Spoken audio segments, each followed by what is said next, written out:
Yes, I see. The cat is a cat. The cat Coming is in from fact a Mike cat, Ida. yes. I used to love those games. I'm going to assume yes. She's having mic issues.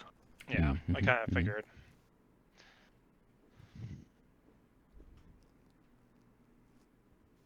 Can you guys hear me? Yes. Yeah. You on Twitch look good, John? All like 60,000 of our followers ready to go. Virgo mom. There were some weird names last week when I was looking at the chat. Yep, audio channels are set correctly. And yes, there was some awkward, like, porn bot related people that, like, bots that were hanging out in the channel, in the chat, not saying anything, that didn't actually have activated accounts, but were still just connected somehow. Ladies and gentlemen, Twitch. It was Mm-hmm. very weird to see. It's like, oh yeah, I wonder if Freya got here yet. And then it's, oh, most of these names are just random letters. Yep. But Welcome to Bot Town. Yeehaw. All right, so everyone's here. I've got the stream up. It is currently running. So last time on Dragon Ball Z, we were at the Point of Leyland. We're in a small farming community where we discovered that a particular individual, he was the headman of said village, had been attempting to try to contain a problem. He reached out for aid and tried to hunker down as best he could, but it seems that there was more afoot than he was aware. You have shown up in the area, kind of sized up what's going on to some extent. You have corralled the remaining survivors and kind of assisted in barricading them into one position. You have hunkered down for the night yourselves inside of a protective bubble. Leoman's tiny hut. Thank you, wizard friend. Yay! And you find yourself now in the early morning as dawn is cresting into the area.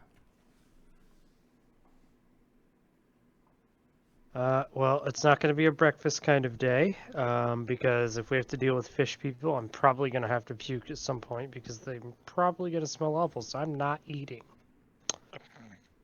I used the last of my tea leaves to make some tea.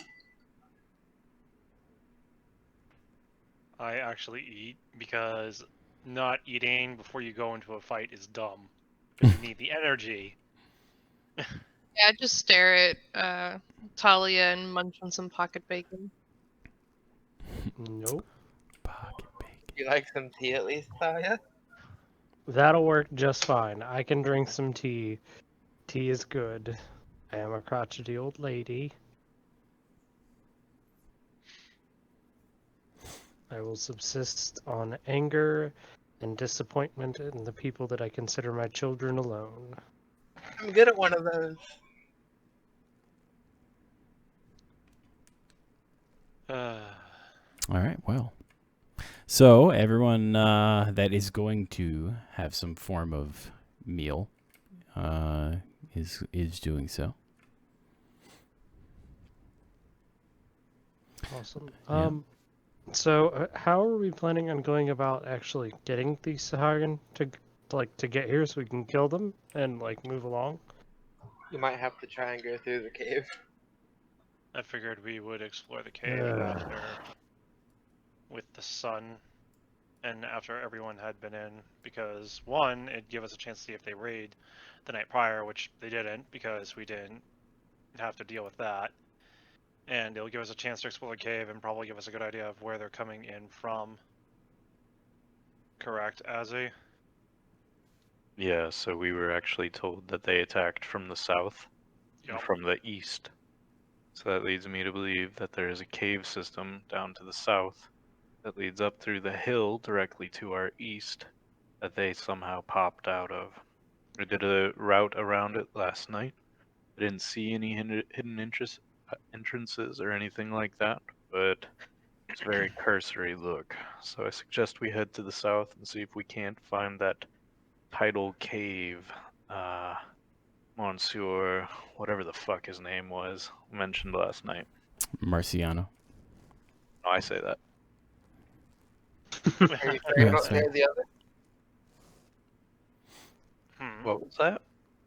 Are you sure you don't say the other? That sounds more like an Ozzy thing. Just consult the guy.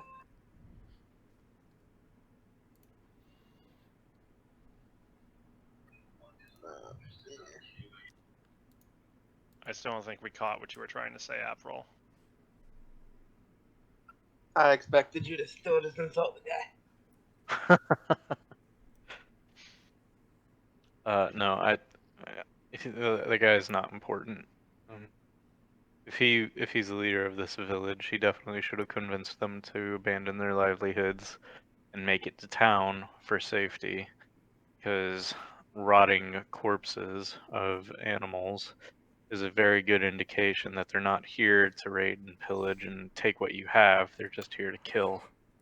So, that being said, I don't think that they're likely to move further inland, but this is a port, it looks like. Looks like it could be built into one at least, that could support Leyland very easily. So I suggest we take care of the problem. Agreed. And The future of Leyland's economy. Leyland's economy is set. They've got a port in their city. Just saying. Oh, and that new general store with that very fine and incredibly honest gentleman running it. Holly's ears perk up. Also, they're on like the main road from Neverwinter. They're in a pretty good spot. That's true Anyway. too. I suggest we untether the horses so that way if they do get spooked, we might have a chance of recovering them. Otherwise, if they're just tethered to the hitches here, we might come back to a slaughtered village, some slaughtered horses. Yeah, that's a good point. Also, if we're going to be going into caves, I think the amount of light that we can depend on inside is probably going to be pretty cruddy. So, do we have torches, or which of us can actually see in the dark? I can, and I think Holly, can you? I'm pretty sure I have dark vision. Yeah, I do. Okay, because I do not, and I'm not familiar with any sort of light invoking spells. I can cast light on Ozzy's shield so he looks super sparkly. Currently have 10 torches in my bag, so I think we're set for at least 10 hours. Yeah, it shouldn't take us 10 hours to explore a cave system, hopefully, but... If we're in there for 10 hours, something bad has probably happened to us. True. Oh boy. What's the tide looking like? Can we see it from here? You can sort of see the tide from there, yeah, looking down into the bluffs to the north. You can basically see that it looks like it's at its lowest point currently.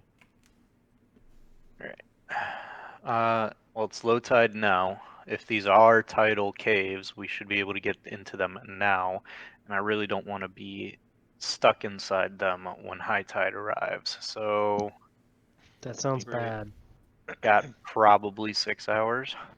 Let's not waste any time then. Alright, cool.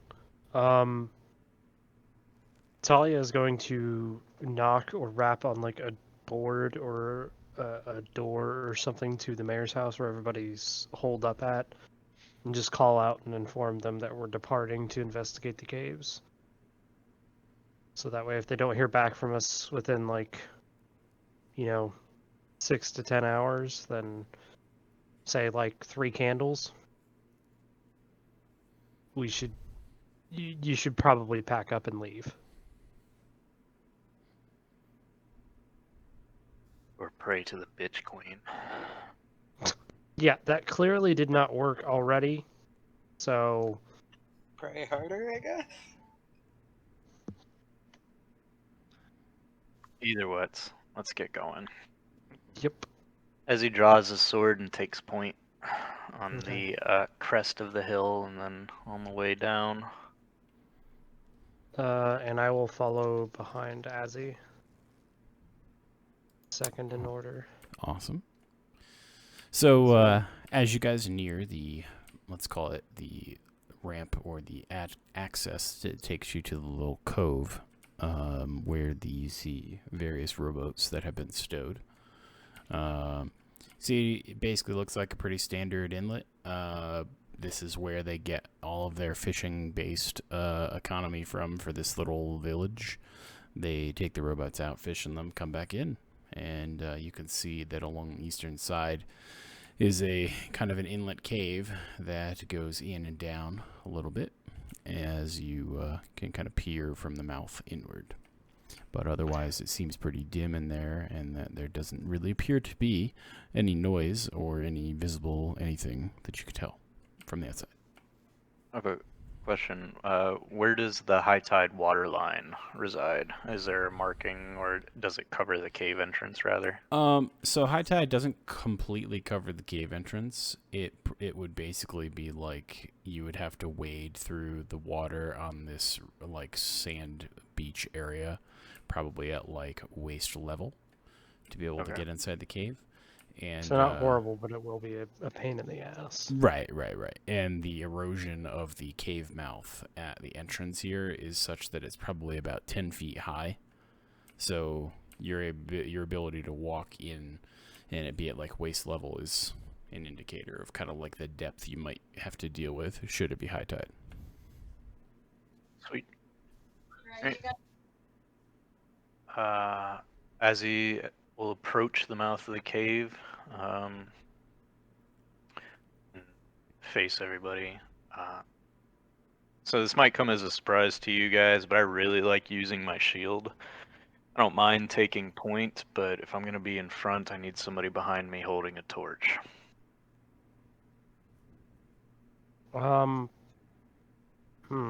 Recommend light on your shield. Nice. Do both. That'll cover for an hour at least. You don't have to worry about holding a torch. And makes me the prime target. Let's go. So who Okay. all getting glowy light shields? I assume You I can only am. maintain one at a time, right? No, it's not concentration. I could do both of your shields.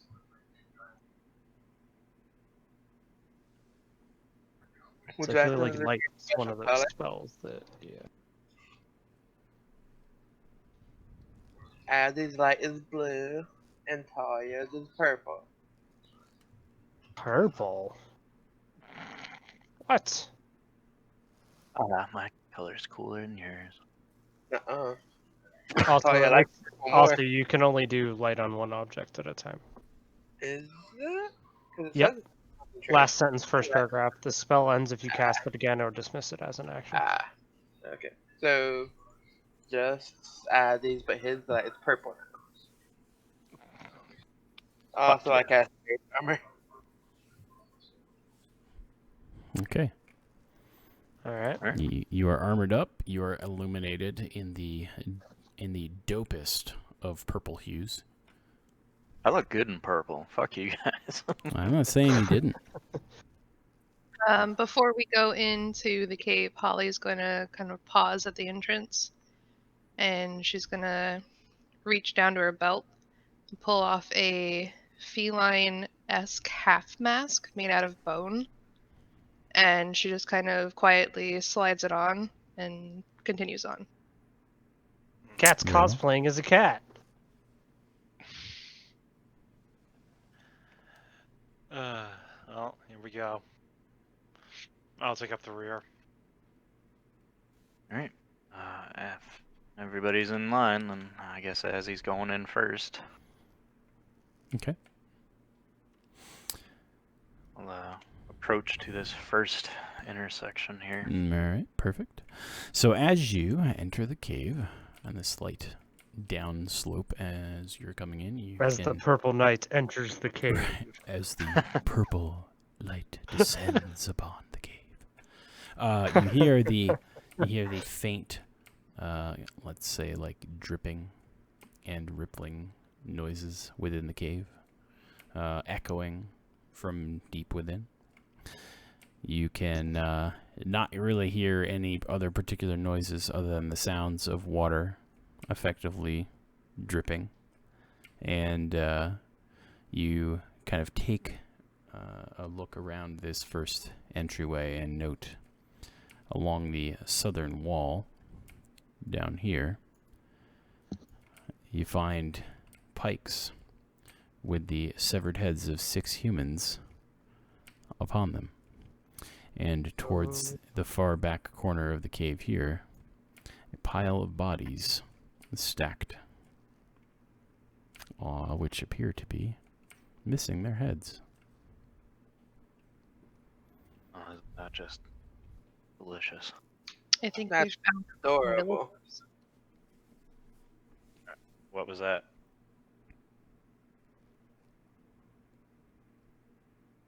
Which person? Yes, what was Holly saying? I was just saying that we found our missing villagers. Ah. Well, once all is said and done with these caves, I would like to return and give these people some proper burial rites, because we don't want to go from Sahagan problems to ghost problems. So, Desires are duly noted. yes. Progressing! Are you sure you're not a cleric? I'm a priest, not a cleric. I thought you were an Eldritch Knight. My background is acolyte, so I'm a priest. I'm a Well, priest. At one point in time, maybe. Alright, so anyways, you enter the cave, you see the shit. You old! To the left, you see, as he maneuvers, the opening of this cave, and it opens into a kind of more cavernous area. You can see the dim glow of a strand of coral. That is, or I should say, a dim glow atop a strand of coral to the northeast of you. The glow that you see appears to be some kind of bioluminescence coming from a large clam, which is currently placed atop it. The rise of the coral is roughly about 10 feet, and the hue of the light that is being spilled from the bioluminescence is kind of like a pale greenish color. And in the middle of this particular cavern, you see a pool, which, judging from where you can look at it from, is at least deep enough that you wouldn't be able to stand in it, but you don't know exactly how deep it truly is. And you can tell that there are droplets of water falling from the stalactites of the ceiling, and probably the main source of your little plopping, watery, echoey noises. As he's gonna approach the pool, kind of cautiously, we'll go about right there. Okay, Ollie's gonna try off some of the coral because it's glowing and it's cool. very well. I'm going to approach not directly towards the pool, but I'm going to put my back to the cave wall and keep an eye on the main cave. Making sure that, like... Is it All like a drop into the pool, or is it the pool level with the floor? It's a little slight depression to the pool from the floor, but it's pretty close. I'd say within 5 inches or so from the edge of the current cave floor to the pool. So, like, big-ass artisanal koi pond. Damn it, English is... You could say it's something like that, yes. Oh. There's your water noises. Can we get somebody up on that 10-foot rise over there? That's Preferably not the someone- wizard. I'll go ahead and do it. preferably 2 people. to watch each other's backs and do a little bit of investigating over there. Coral over there. The Yes. shining shell is over there with the light source, and I think the coral is too, right, John? Snappers. Yes. So as you are mounting to climb the coral, you can see some stirring within the pool. And rising to the surface,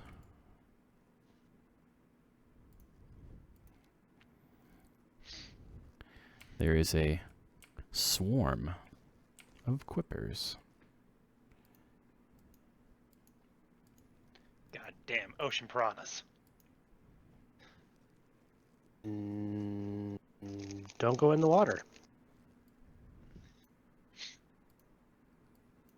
What are these things called?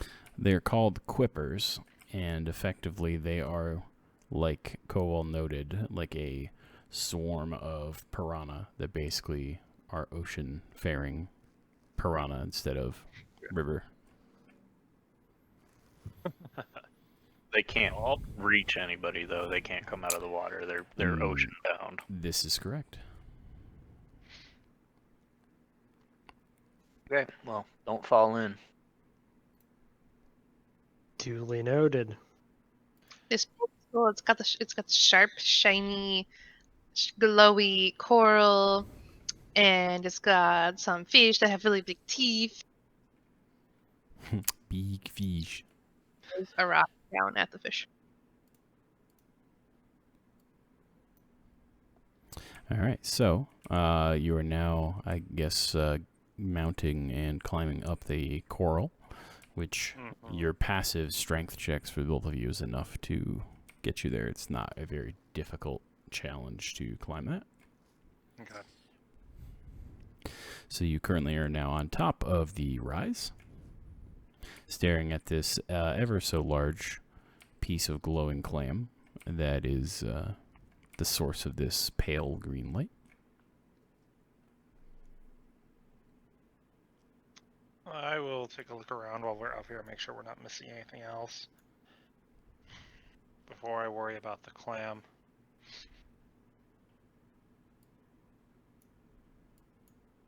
All right, go ahead and give me a investigation.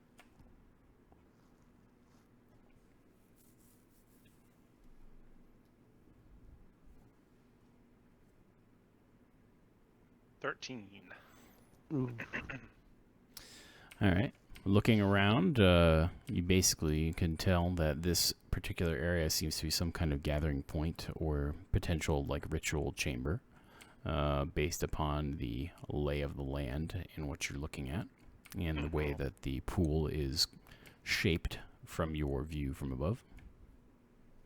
Are there any blood stains or blood marks around here? As if a Nothing. body is dragged or anything? Nope, nothing that you can visibly see in the current state of the cave. Okay.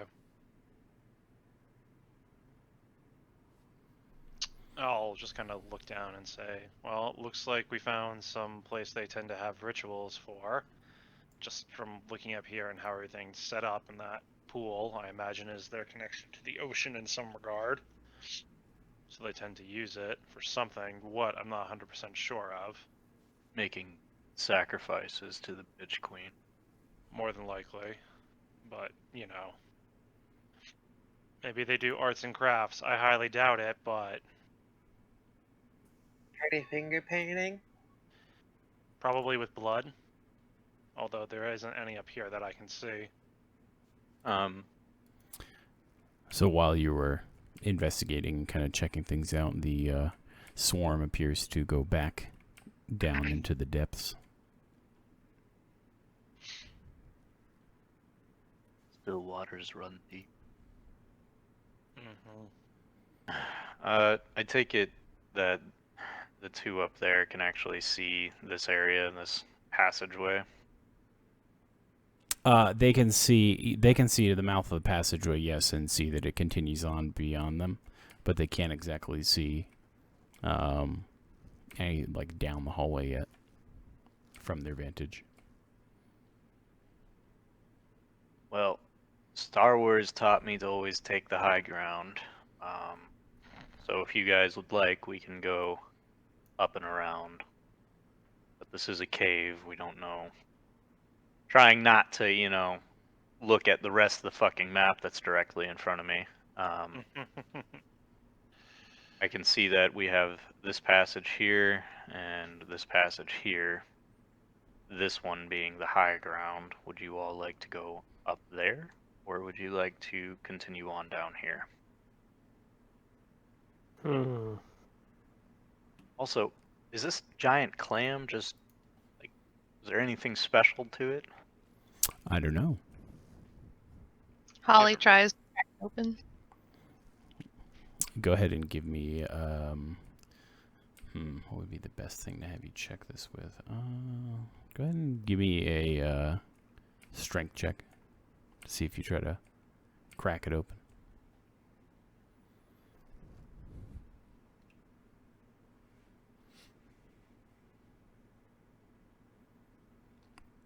So you attempt to break apart, or at least pry open, smash, bash, or an otherwise crack this particular clam, and upon your strike, you hear nothing but a resounding thud that kind of has this chimey, rumbling echo that builds, almost as if it's some kind of like sounding stone-esque clam that you've just struck. So the blow has now reverberated and the pitch has arisen, and from it some new individuals arise.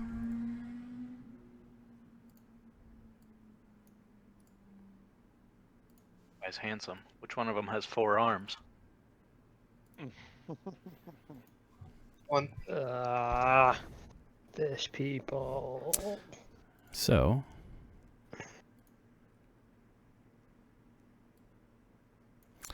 go ahead and roll some initiatives for me. Don't forget to select your token. Good call, my dude. Not that it mattered for me. You sure about that? There's a whole lot of us in here with nothing. I'm on brand for bad initiative. It's great. Why are the Sahagin showing as 0? Never mind. He was setting them in from those rolls. Because the way that it works from this is you click on them and say add a turn to the current turn listing for combat initiative, and then you have to add their values, because I didn't build a nice little macro that does an initiative roll directly to a character sheet yet. That sounds like a lot of not fun labor.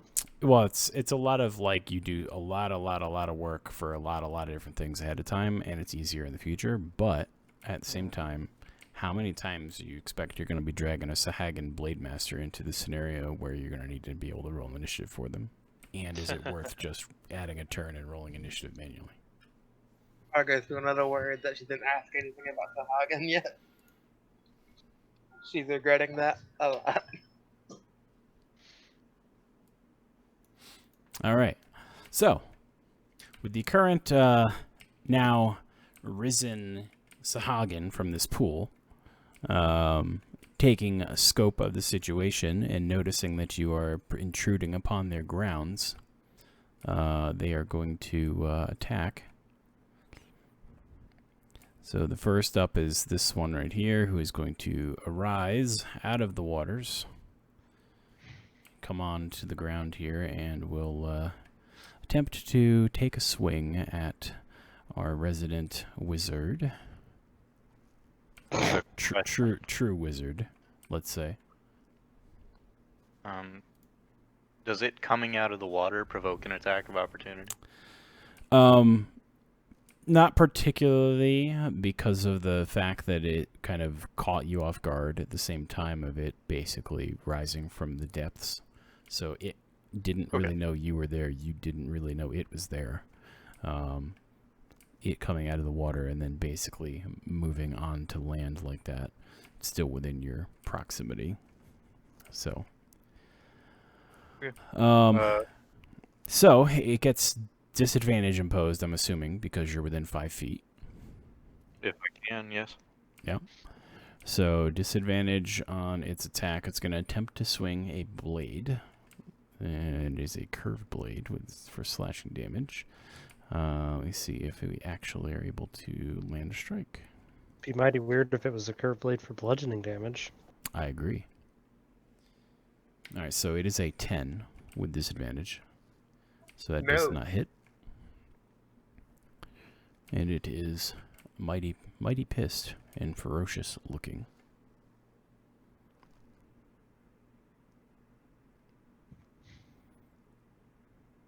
Okay, so that is the end of his turn.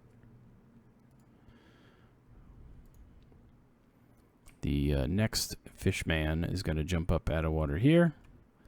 And he's going to then come over to attack Azzy. Actually, I'll put him there because it's the closest point at which he can actually attack from. And he is going to attempt to swing at you as well with his blade.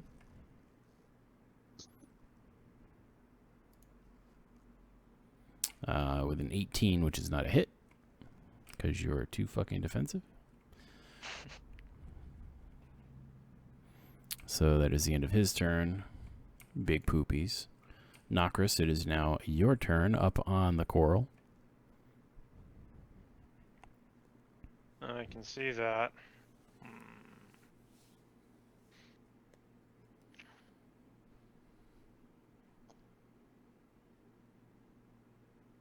Make like Trogdor and burninate the things. Please don't hit me. Please. Trust me, if I was to burn any of the things, I would hit you. Yeah, fireball is very big. Mm-hmm. Ooh, Scorching Ray is a good option as well. I am...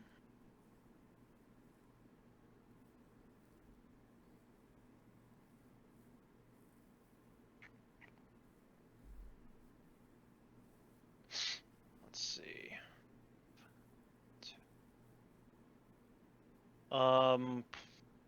Would it just be part of my move action to jump down here, Yes. John, or... Okay. Yep.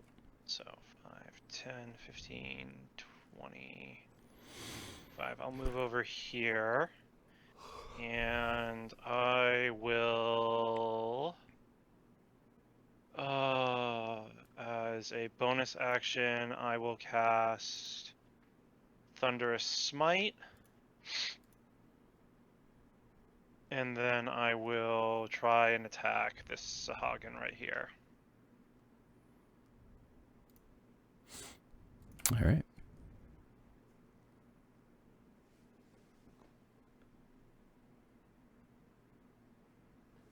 Okay. Ouch! Yeah, God you, damn. you Oh, this hit. is gonna hurt. Okay. So, Thunderous Smite. I just cast it at level 1. So it takes another 16 points of damage on top of that. So it takes... Does it have the strength save at all for that? Yes, it does. Yes, you do get a strength save. 15. All right, so it passes. Ooh. Okay.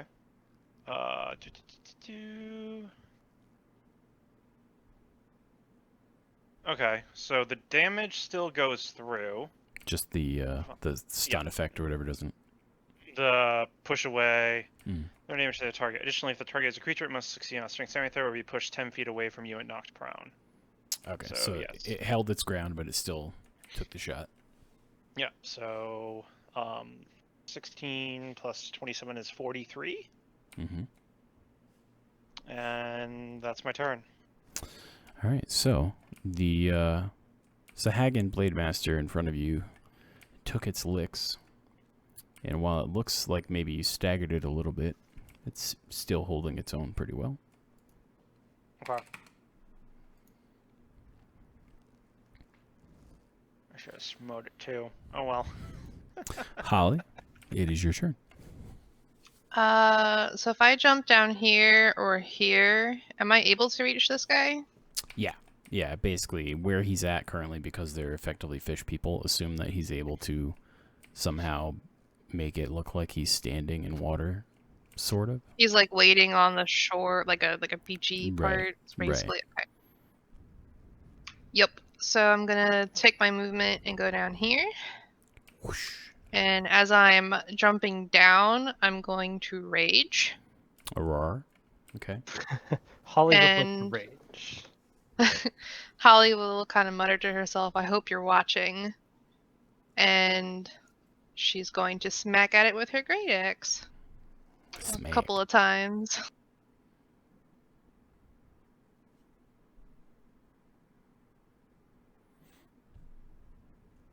God damn. Yikes, that's a good one. So that's a hit.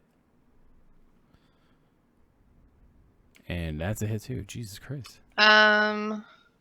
I don't think that includes the damage from rage. I have to look. I think it's just the damage you No. gain bonus from your vicious great axe. Yeah, that's just standard. Great axe damage. You have to add the. So I get a plus separate- 3 melee damage with strength weapons. Mm-hmm. You want to So, link rage for me too, if you can. Yeah.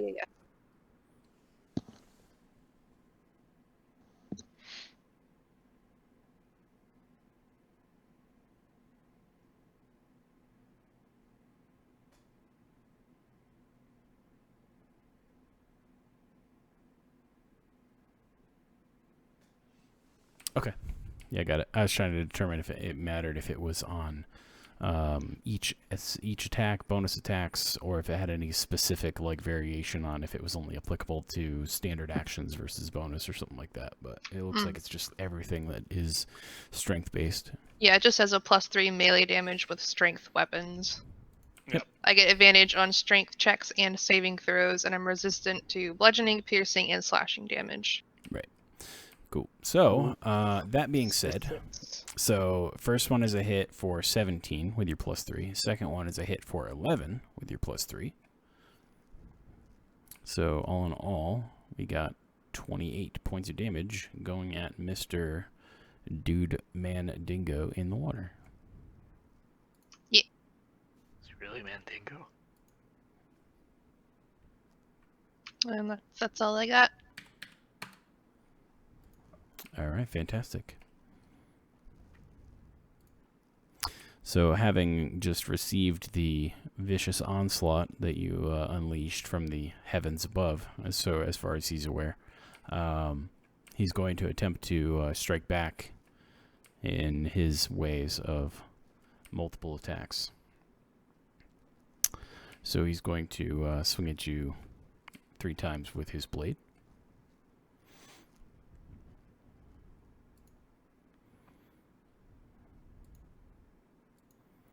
So the first swing is a hit for 8 slashing, which I believe you have damage with rage or something. Is that correct? I have resistance, yeah. Resistance, yeah.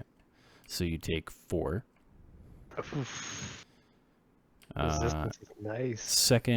Second one is a hit for 13, but you would take 7 more.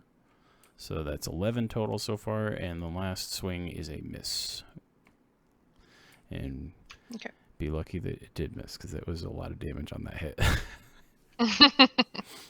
I'm just impressed that it still got 2 fucking hits on me with a AC of 16. Mm-hmm.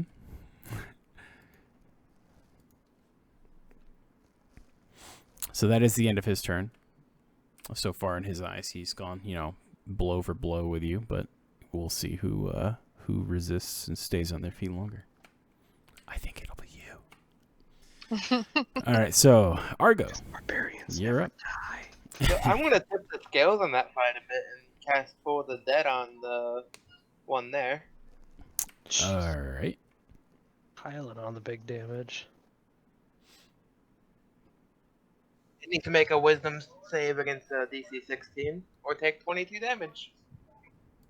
Jesus, Arco. All right, so he rolled a 2.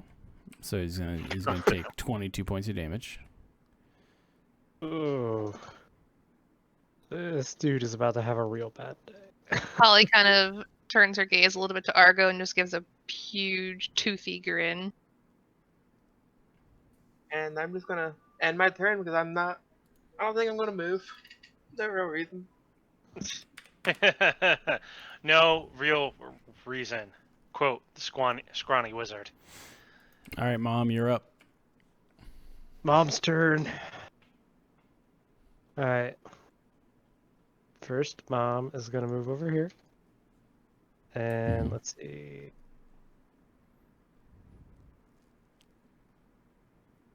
I am in range. Lightning Lure. It needs to make a strength save. I don't remember if Sahagin have weakness to lightning or not. So it fails. Let's display the full details here.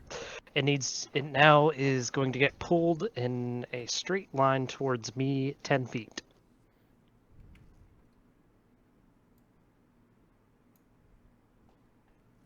So a couple things happen here.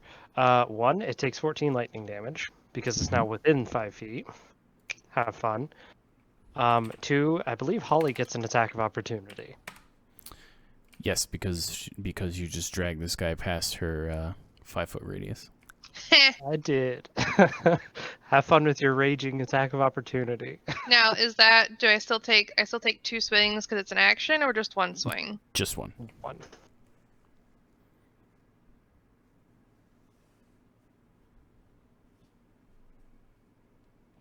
And that is a miss. Fuck.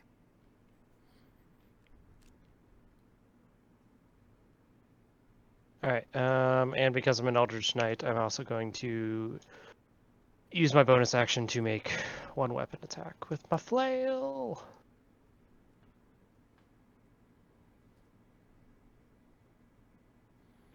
I hit like an old lady too. Damn.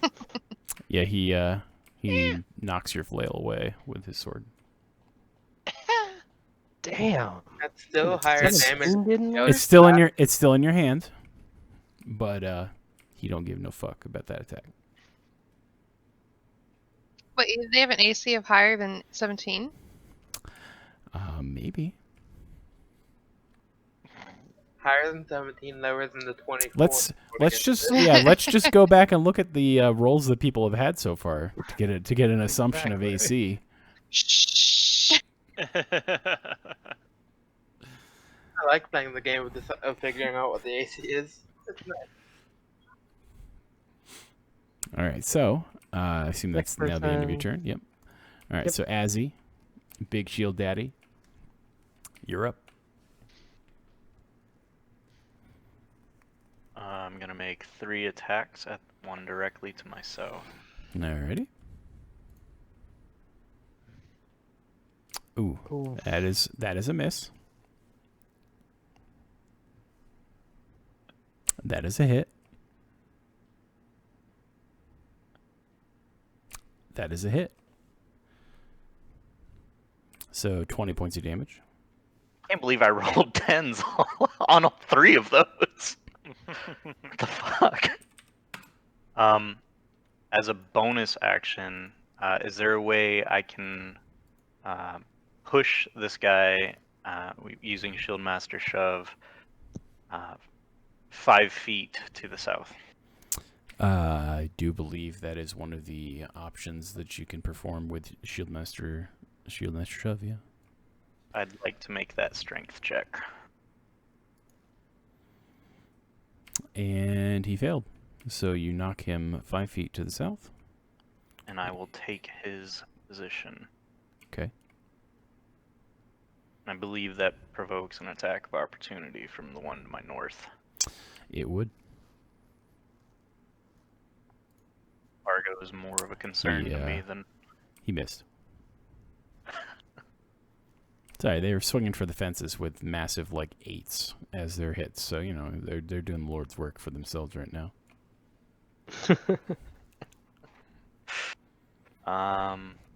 After that, I think I'll end my turn right where I am, Alright, kind very of well.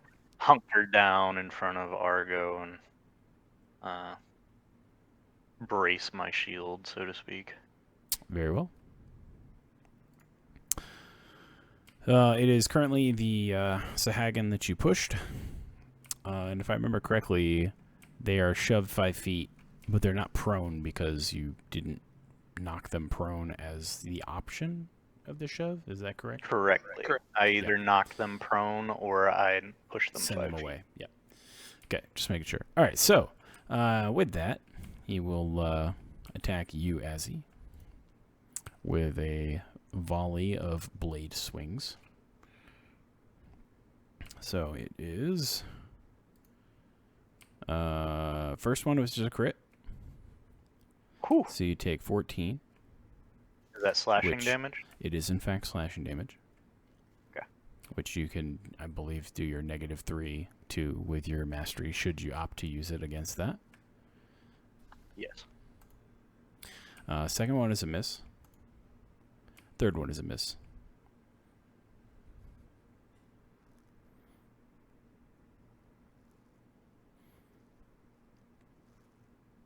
And is the end of his turn. I'm actually going to do an attack back, if that's okay. Sure. Since he attacked me and not Argo, I can actually use my reaction to riposte. Mhm. See if it will link. Okay. So it actually just rolled for me the 1d10, so I'm gonna roll the attack now. Okay. So that's 5 points of damage his way. Yes. 5 points of damage. Just kind of as a sneer for hitting me.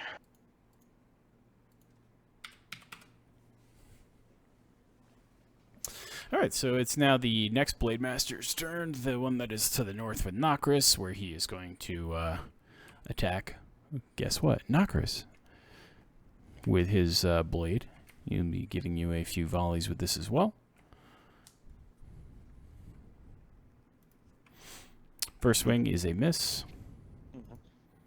Second swing is a hit for 6. Okay. Third one is a hit for 9. Okay. And he gives you a big fish, toothy sneer as a consolation prize. And now it is your turn. Okay. Let me go ahead and return the favor if I can.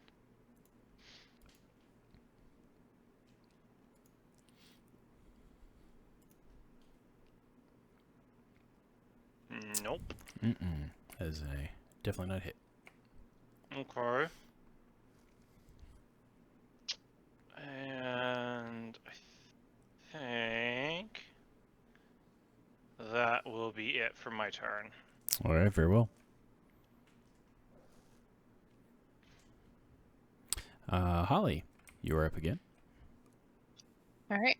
I'm gonna work my way down here to flank this guy with Talia, Mm-hmm. and I'm gonna take some swings at him.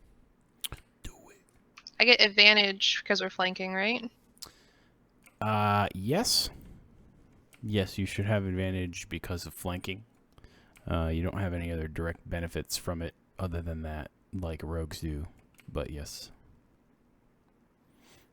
And is that's on both attacks? Mm-hmm. That one, first one's a hit.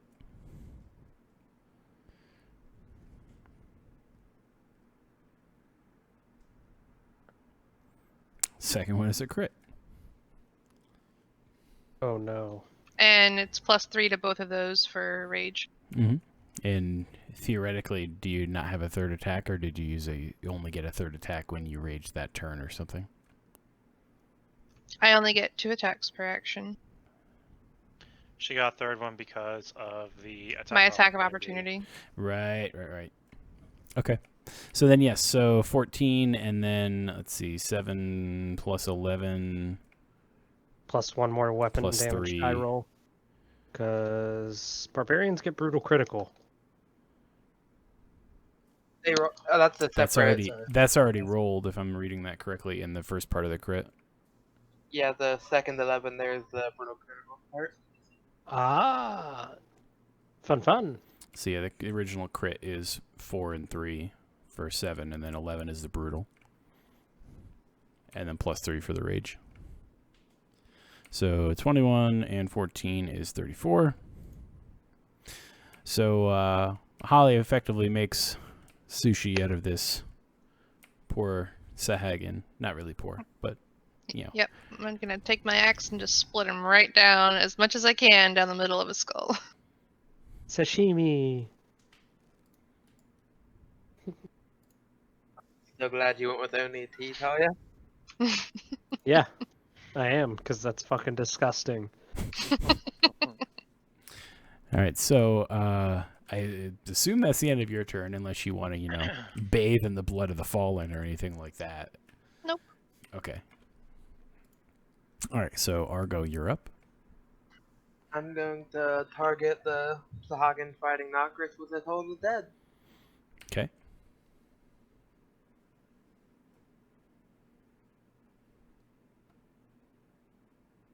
And it needs a wisdom save DC 16. And it passes. So Damn. No. You're rolling good tonight. Everyone fucking is. You guys are hitting for like a fucking Mack truck. I don't know what you guys are talking about. Y'all might want to scroll up because I rolled a flail attack and only rolled for 5 bludgeoning damage. Alright? It's okay, you're old, we get it. You My shouldn't be old ripping ass- things towards you.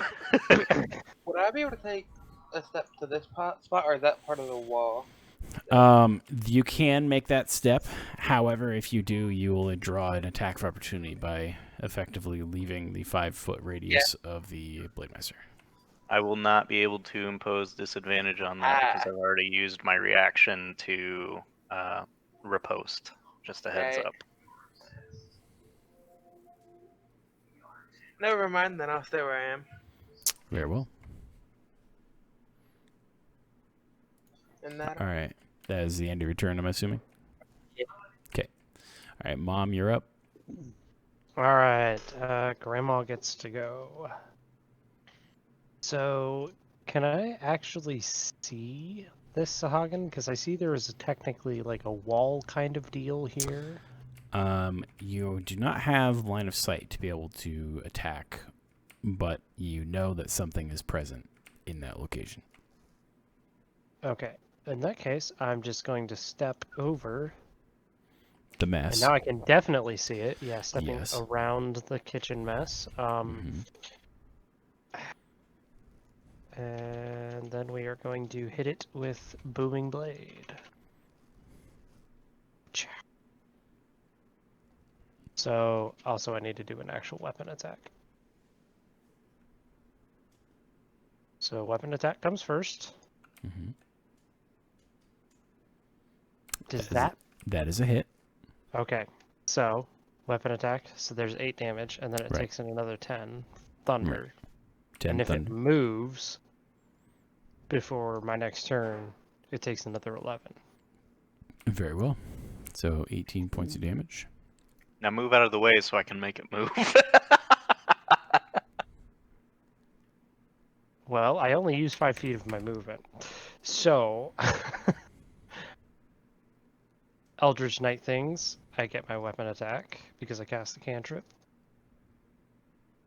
Didn't you already take a weapon attack? As part of casting the cantrip, yes. Okay, fair enough. So, yes, you hit again.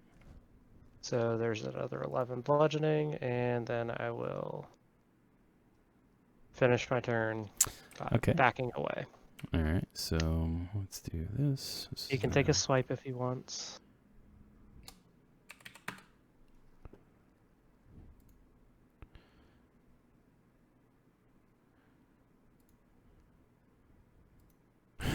So you take 18, and I'm sorry, 17 points of damage.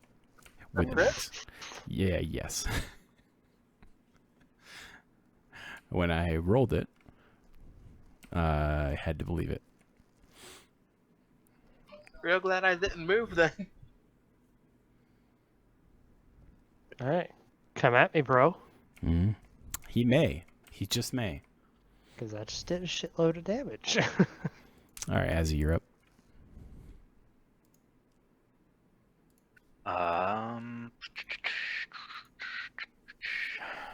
Let's It's see. not time to play Victory Fanfare yet, there, bud. I'm gonna go ahead and make 3 attacks on the one to my south. It's a miss. That's a miss. That's a miss. Damn. All right. Well, that sucks. Damn. No shield master shove for that. That's right. You have to hit something before you can use that, don't you? Actually, bonus action. If you take the attack action on your turn, so it doesn't say that I have to hit. There you go. But I'll leave that up to. No, it's exactly how it's written. You took the attack action, meaning you Okay. actually attacked, so you have it. All right, I'm gonna try to shield master shove him again, just 5 feet further to the south. Mhm. There's that strength check. I don't think I made it this time. He resisted. Damn. Damn. All right.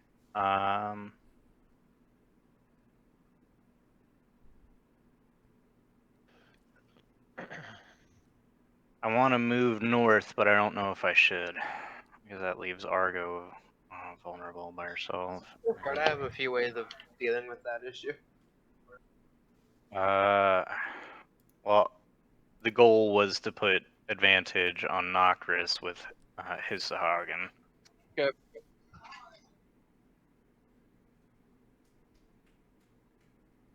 I have the few tricks. No. Well, if I leave, does Nokris get attack of opportunity if I move 5 feet to the north? Not Chris. The Sahagin would. He already did the action, though, hasn't he?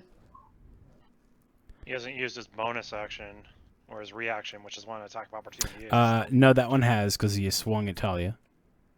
Ah. So that Yeah, one. I'm not even worried about it. The one you're talking about, the one that's next to Nokris having an attack of opportunity for you entering his radius. No, I mean, I want to give Nokris advantage on his attack rolls for flanking, but I don't know if I have to be in this 5 foot square or this 5 foot square. You would have to be in this 5 foot square.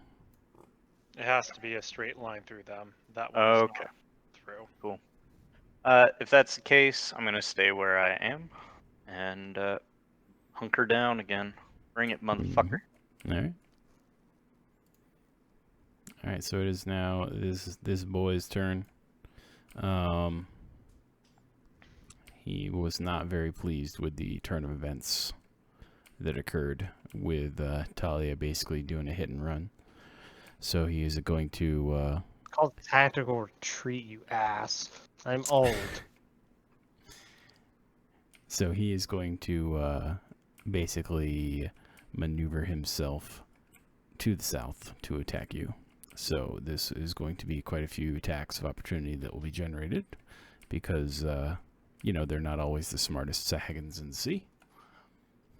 Nope, because he's about to take 11 points of thunder damage on his way. Exactly. So, I don't movement. have my sword out, so I can't. So, movement. He's going to take 11 points of damage. Azzy, you have an attack of opportunity. Okay. Should you wish to take it. If you have If not this yet already hits, done it. Does 21 hit? That does hit. Okay, I don't know if I can do this, so I'm looking for your guidance here. The way this reads for trip attack is when you hit with a weapon attack, you can expend 1 superiority die to add the total to the damage roll, and if the target is large or smaller, must make a strength saving throw DC 14. On failure, you knock the target prone. So I'd like to try to do that, but because it's not my turn, I don't know if I can. I mean, technically, it's still a weapon attack. Yeah, that's true. Is If it the had said is the the A an attack attack uppercase or lowercase? It's lowercase. Then it should Mhm. count if it's lowercase because it's generalized versus an uppercase A being used as an actual like Term for the action action. roll. Yeah. Mhm. Then it needs to make. It takes a total of 17 damage, and needs to make a strength saving throw of 14. Okay, it passed. Damn, I tried. Well, you got a nice damage boost at least. Little concerned. That's the 4th 10 in a row.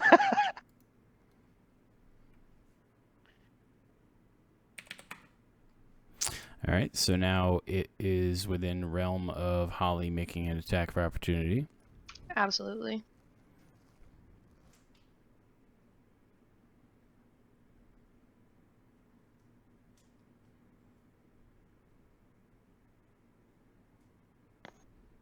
And that is a miss. Damn. And so it wades into the mess to come after Talia. Where it will be performing a multi-attack with the sword. I will use my reaction to cast Shield.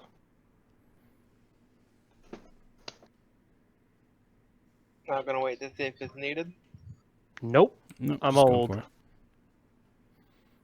All right, so effectively now your AC is 24, correct? Correct. Okay. And that goes until the start of my next turn. So it will affect all of his attacks. So you have miss, hit for 11 slashing Okay. with a 25. Things ain't playing around. Oof. It's so relaxing over in my corner.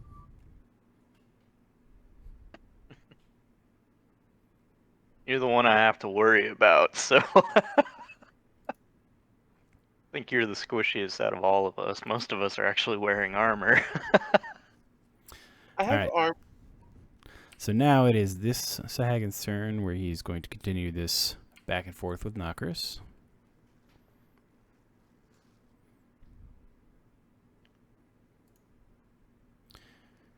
Let's see here. First one is a hit for 12. Okay. The second one is a crit for 16. Third one is a miss.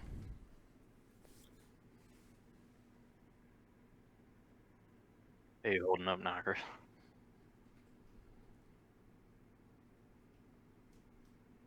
It hurts, but I should be alright.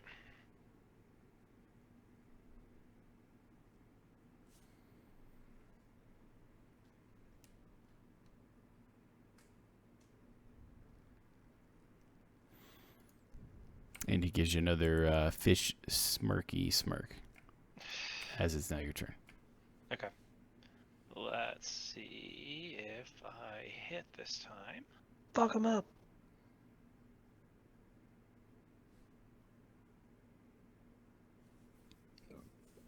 $25 to hit. That is a hit. All right, and then I will use divine smite, and I will pop a level.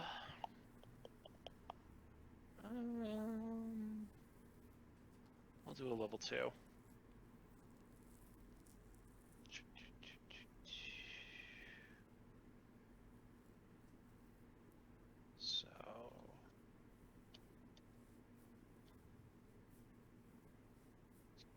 So it takes a total of 24 points of damage. Mhm. Is he still standing? That he is. Okay.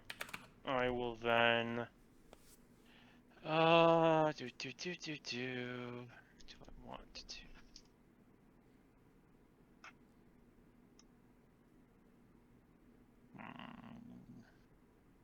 will then.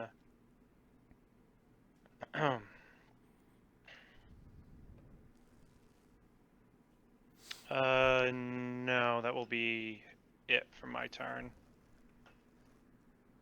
All right, very well. Holly, you're up. Alright, I'm gonna use 5 feet of my movement to flank this guy with Talia. Mhm. And I'm just gonna start whacking at him. Okay.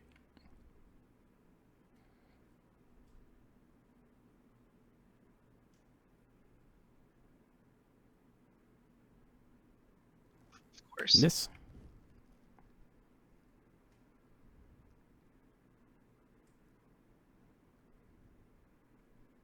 Hit for 11. Plus Plus 3. 3.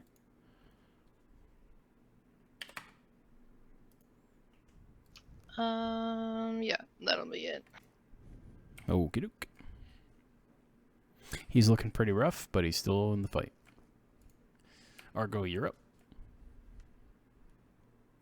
I'm gonna cast Toll the Dead again on the one against Knocker. See, that's my best shot at damage on it, and he's hurting my friend.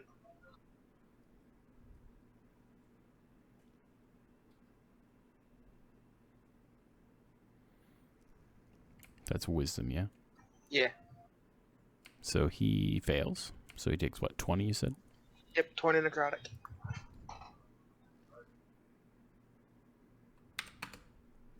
Okay. He's looking pretty haggard as well, but he's still standing. I'll move there to get a bit of a better angle at seeing how the other fight's going as well, and then end my turn. All right, very well. Grandma, you're up. What does Grandma desirous to do this time? Well, this thing seems to think I'm a defenseless old lady, so I'm still an 11th level fighter, so I'm going to whack it 3 times. You have advantage. I do. First. That's a hit for 4. For 8 more. And last one. Miss. No. Sweet. And I think that's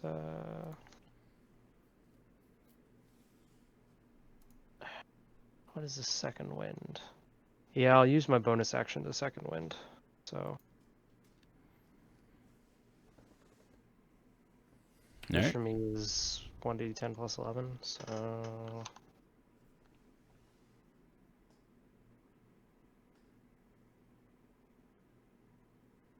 okay, I'll take it. And then I will end my turn. Alrighty. Give me 1 second here. I'm catching up to health totals. Go ahead, I'm Ozzy. at 96. You already know, baby. Give him that triple. That Get you to make provoking it after. for you. Do I take any damage from moving here? Mm-mm. No, because you're just entering. You're not leaving.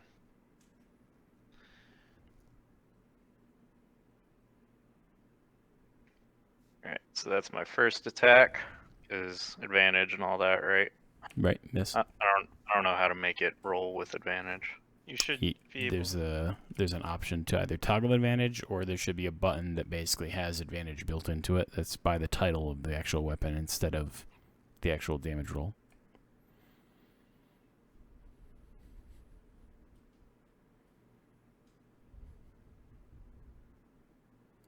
Well, that's weird. He doesn't have like the drop down menu. Hmm. So if you click the little swords to the left of the name, it will do it with advantage. But to surmise what you've got there, first attack miss, second attack hit for 7. And third attack? Miss? You haven't rolled a third attack that I'm aware of, right? Because it should No, be advantage. Right? Triggered his advantage thing on the roll there. I rolled that. Oh. I'm Okay. sorry, I rolled it from your sheet. Which is why it says you did it, which we can count it if you'd like. I'm trying to figure out what that little thing is that you're talking about. So on your sheet, you see the little double swords that are to the left of the name Longsword of Life Stealing in your Yeah. attack options. Hover over the double swords and click it. That's what happens. That is very odd because when I hover over it and click it, that's what I get. I want that But- one. Give me that but- one. But for the sake of argument, when you have clicked on it and activates the pop out on the right hand side, if you click the one in the very top next to the name that should say like Beyond 20 and have a little green die with a plus symbol on it, it'll roll advantage. Yeah, when he clicks that and goes back into roll 20, it doesn't pop up. Okay. What So are then you- from that, his settings inside of the thing is set to either never roll advantage when attacking, or something of that as that in his configuration of the little module plugin.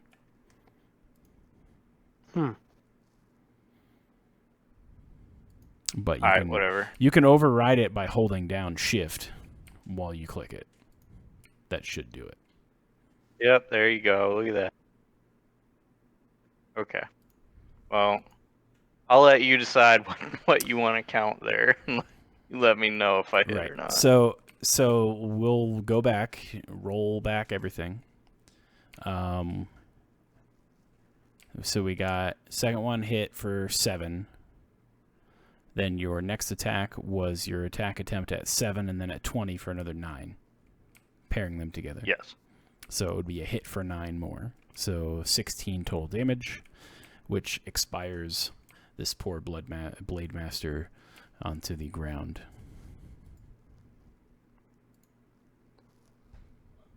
Okay. 10, 15, 20. Can I get here, or do I have to go through Holly to get there? You would have to go through Holly to get there, or at least expend the additional movement to basically like sidestep her in a dangerous way on the edge of this pool. Yeah, I don't have the movement to do that, so I've got 20 feet left, so 5, 10, 15. Yeah, if I can't just get there normally, I'm not gonna go. I guess that's it for me. Very well. And our last surviving Blade Master is going to attempt to swing at Talia again with 24 AC.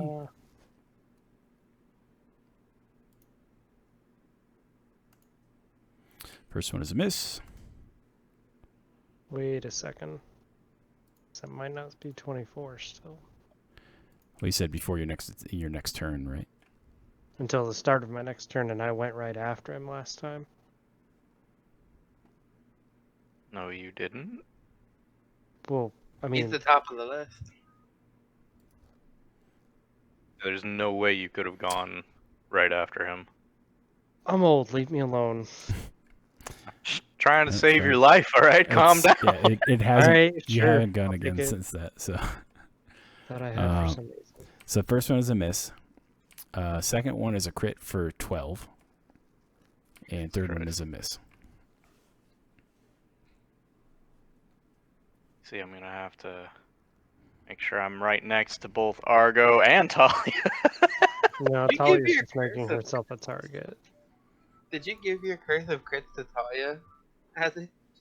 I don't know where it went, but you know, take them. I don't care. John's crit a couple of different people tonight. He's already, crit so- me too. Yeah, he crit me, he crit Knight, he crit Harper as well, so he's And I spreading can- the love tonight. I can tell you that I've legitimately rolled every crit. I haven't manipulated any crits as of yet. So Oh, I can scroll back through the buffer and show you if you really want to see it.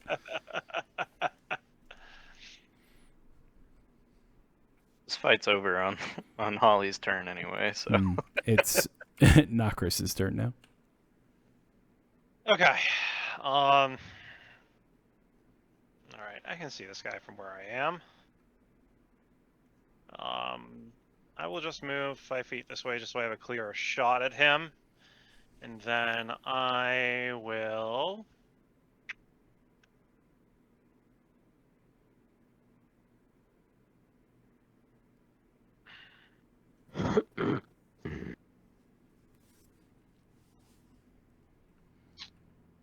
And then I will cast Firebolt All right. and see if I can hit him.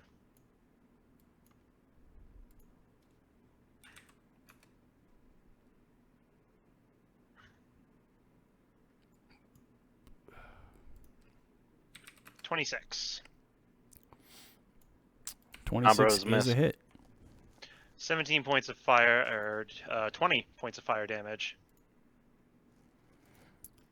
So as he is struck with your firebolt, he is lit ablaze in magical burning energies and writhes in pain as he loses consciousness on the floor, all life leaving his body. Great. Who wants to go hit the shell again? Let me at least drink first. Before he does that, Holly just kind of walks over and she's going to use Cure Wounds and drop her rage. All right, Thank very you. well. The fuck?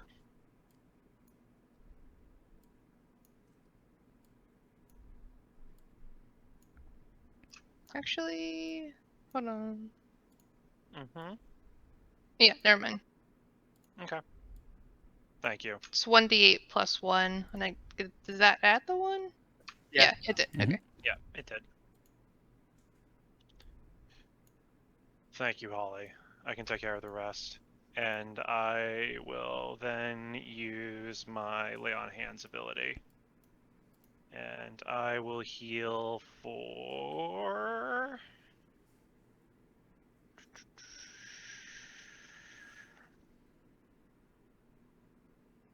I will heal for 10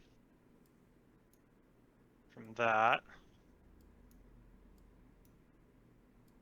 Oops, wrong way. And then, are you having anything else happen, Junie? Nope. You guys have successfully killed them. Okay. You don't hear anything really different at the moment. And then I will also consume one of my potions of greater healing.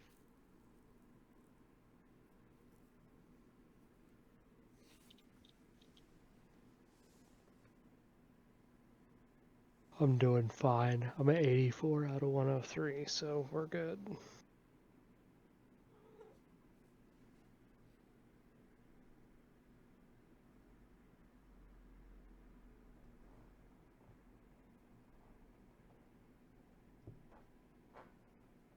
As he's gonna wipe the fish blood off on a rag from his back.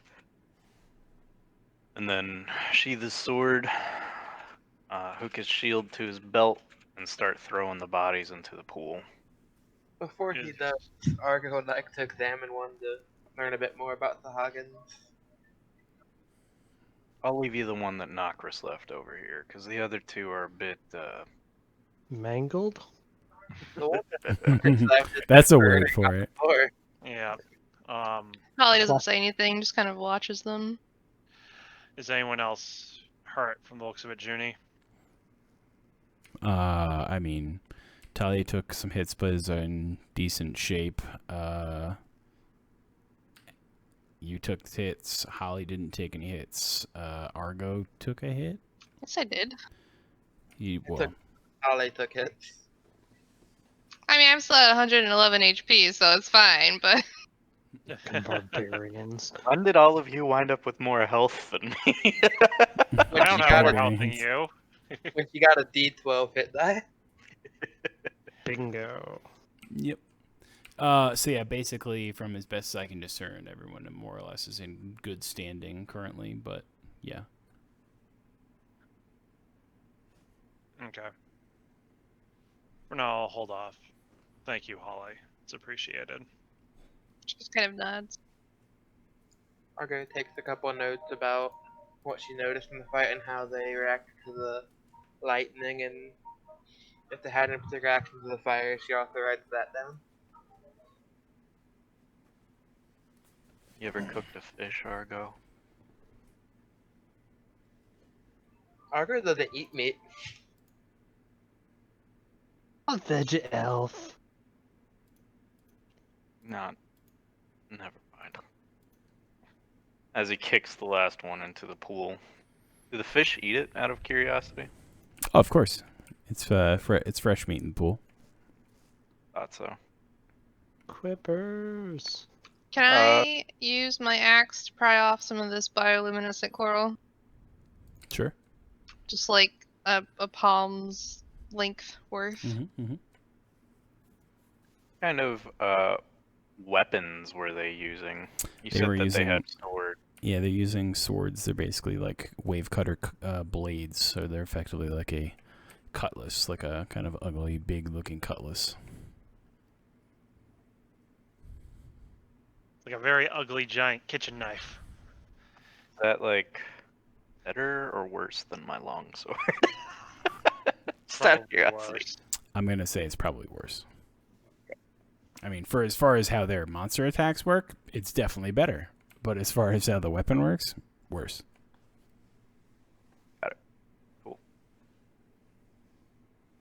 All right. Holly's gonna climb back kind of on top of here. This was like their ritual area up here, right? Mm-hmm. She's gonna kind of look around. She's gonna cast guidance on herself as a cantrip and kind of look around for anything different, out of place, interesting. Okay, go ahead and give me an investigation. Different, out of place, and interesting. Can we talk for a second about the barbarian is casting spells? Hold the fuck Don't worry up. about it. There's a lot about Holly you don't know. Well, fuck that roll. What the fuck? So you, Fucking sucks. so you found that the cave is made up of cave, and that people have been walking around here. Probably you. And Very that barbarian roll, I'm Mhm. sad to say. that is the summation of your investigation is you have been able to confirm that you are in fact standing on this cave made of cave. Alright. You roll intelligence checks, perceptions checks, like a barbarian. I mean, that's how she should roll them, right? I mean, I have a +0, so. They're talking about a ritual thing, so I'm gonna start headed over that way and hope that someone helps me up the side of this hill. Yeah. Good luck with that, knockers. I'm like half the size of what you said because you said it was like 10 feet high. Yes, Argo, what can I help you with? Can you help me up so I can look at the ritual thing? Sure. Yay! I Did climb the elf up. just ask for a foot lift? I climb up, and then I extend my hand down to help Argo up. All right. Yay!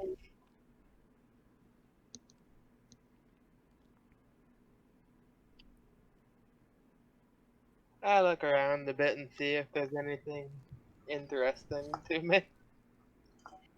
Okay. Go ahead and give me a roll for investigation.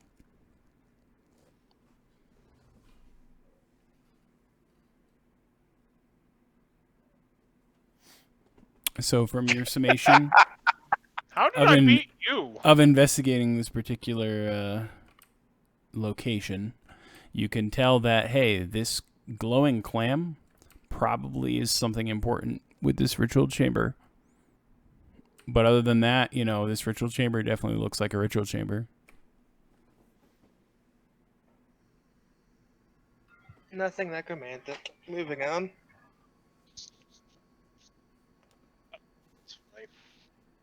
Well, since everybody seems to be making their way up to the high ground, I suppose we should too. Likely. Are we all ready to continue then. I'll extend a hand down for Talia if she needs it.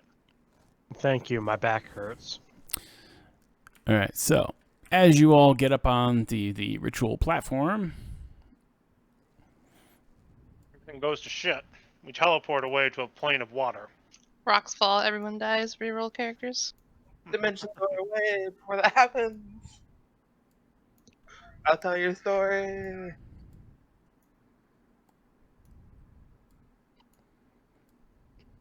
a few late arrivals show up to the party. Oh, I was gonna say, does Talia finally feel the sweet release of death as she dies from arthritis pain? Not yet. That's later.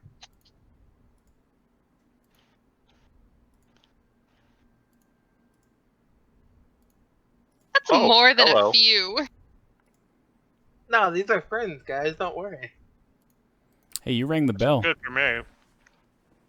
Thank you for ringing the bell, Holly. Yeah, you rang the bell. Holly Just took them. kind of shrugs. Just took them a little time to get their shit together and come running down from the other end of the cave. So, what are these, since these are Sahagin? So here, let's just do this.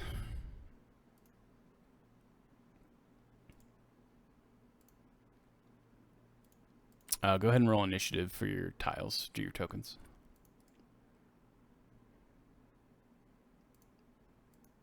Rolling good tonight.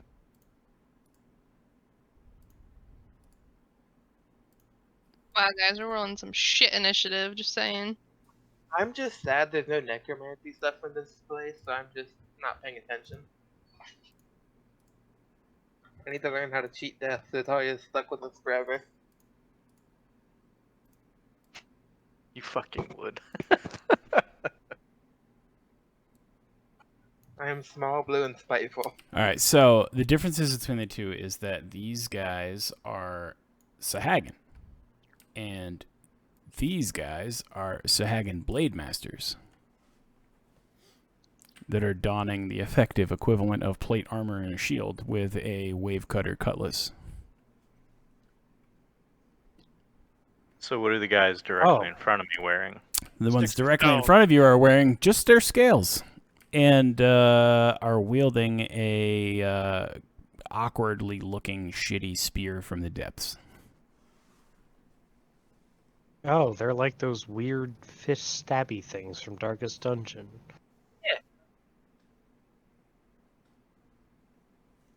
They're just basic undead from Dark Souls. They're the Yeah. Let me go ahead and roll some bunch of shit. I gotta add a bunch of numbers here, so 1 second.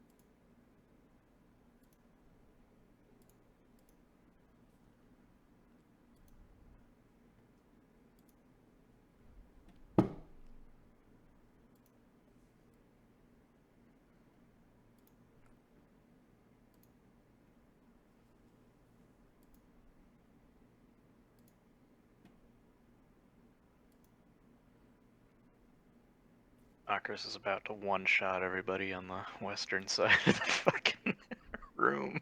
I can only hope. If I can go fast enough.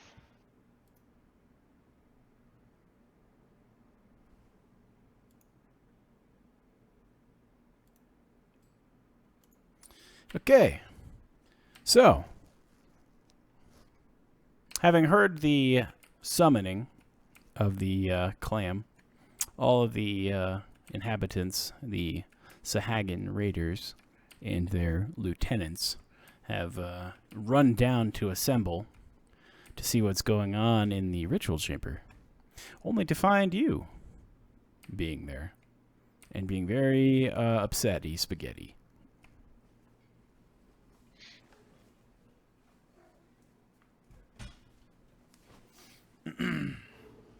So. Argo is still AFK. Okay, that's fine. It gives me a chance to actually try to get Bear to stop attacking me, so give me a second.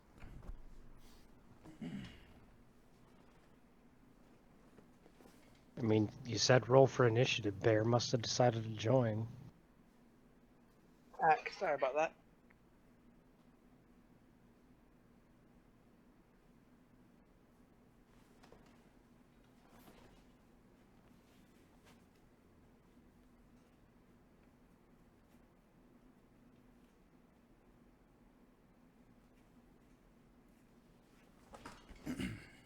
Okay.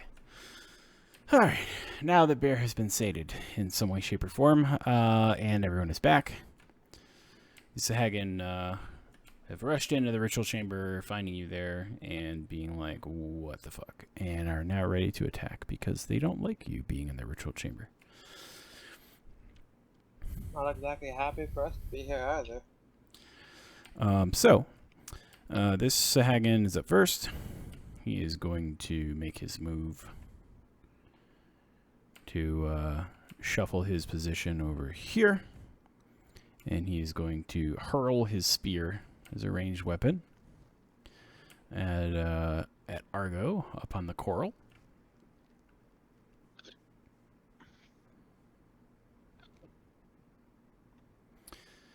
So let me roll for the ranged variation of the spear here. 1 second.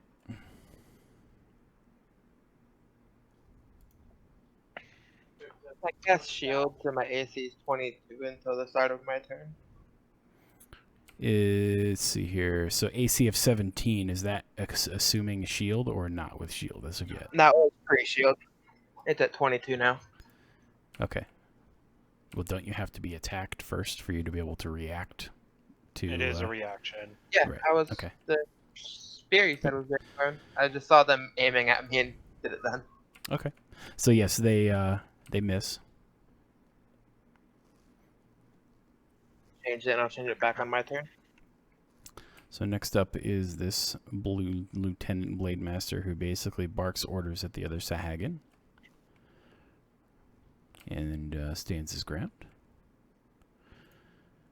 So this Sahagin down here is going to hurl his spear at Nokris, which also misses. Okay. And then this Sahagin's going to move up, and he's going to hurl his spear at Talia, which crits. Are you fucking kidding me? I'm not kidding you. So it is 8 points of damage. Piercing.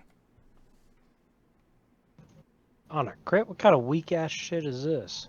It's them It's hurling. Sahagin. It's them hurling a spear as a basic bitch Sahagin. Ah.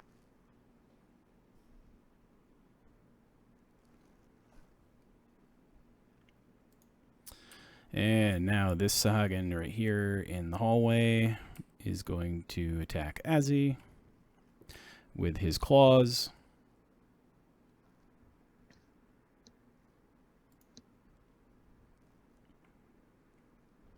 And he misses.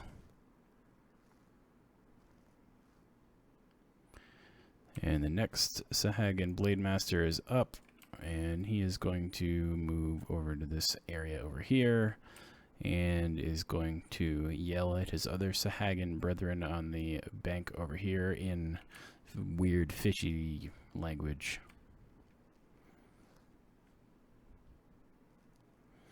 And that will end his turn. And Holly, it is now your turn. Shit.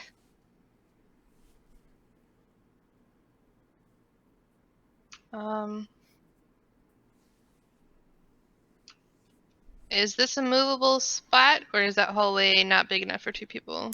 You could stand next to Azzy. You have to move through him, but you can stand there, yes. Okay, I'm gonna do it. Holly's just gonna... She's gonna rage again. And she's going to, like, dive between his legs to get next to him in the hallway. And I'm gonna smack the guy right directly above me. All right.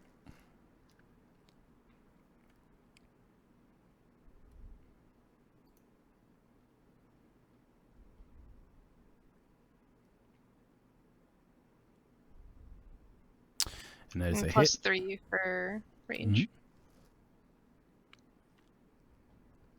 Oh yeah, plus I get another one. Mhm.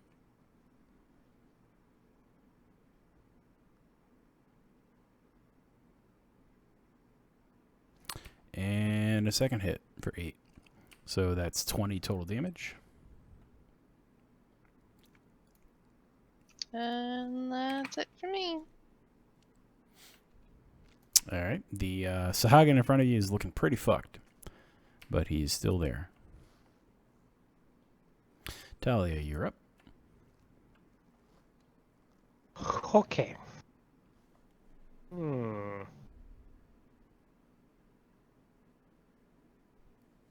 Let me double check how this thing here works.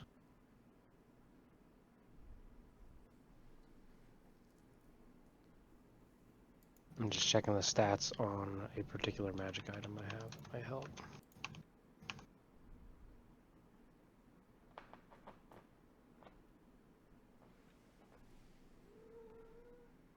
Oh, there we go.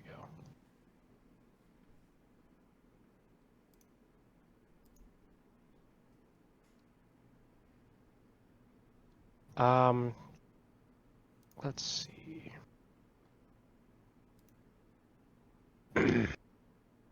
Talia is going to pull out her Wand of Magic Missiles from her belt and use that.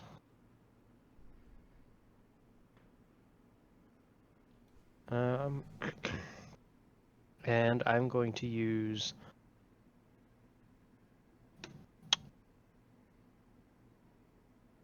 uh 6 charges from it. Okay, so you're doing level 6 magic missile. Basically, which means I get,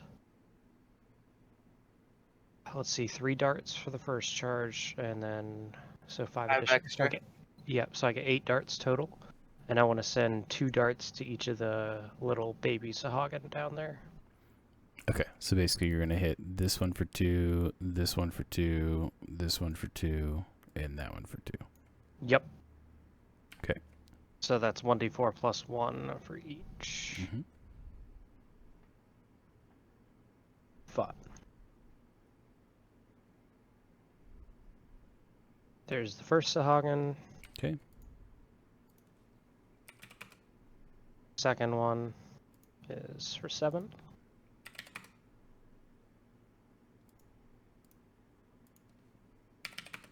Ten on the third. Damn. Mm-hmm.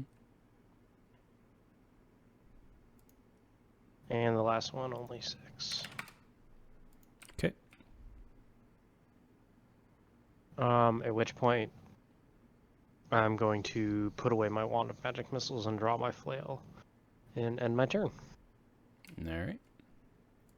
Knockers, you're up. Okay. Is this spot right next to Argo? Can I stand on that or no? Because it's technically half on the lip. Right. It's basically like the ledge and the slight inclined wall slope. Okay. That's the case. I will move here in preparation for when it tries to climb up. And what I will then do is I will kind of,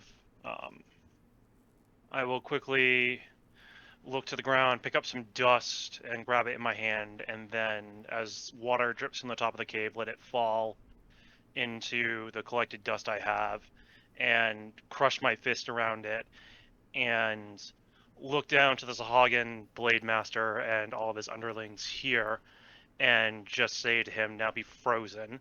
And I cast Ice Storm at 5th level. Okay. Jesus Christ. Oof. And it's going to be cast here, and it's a 20-foot cone, or 20-foot cylinder. Cylinder, yep. Yep. And that gets everyone right up to the edge, thankfully. Mm-hmm. All right, have them all give me a reflex save. For Dex, correct? Yep. So, Yep. all right, so I Dexterity, got excuse 4 me. of these. All right, there, old school. Calm down with your saving throws. I know. We'll have to add an extra So you got D8 onto that. Sorry. it's okay. So you got 3 hits, 1 miss for the weaklings, and then the lieutenant is Okay. a pass. So he passed. All right, let me just roll an extra D8. So 2, so 12, so 32 points of damage in total for those that failed, and 16 for those that passed. And this entire 20-foot The one to the area left now, all of this area is now difficult terrain until the end of my next turn. So after the immense vortex of icy, cold ass kickery, all the pudwhackers are now popsicles. Pudwhackers. And Did that one too.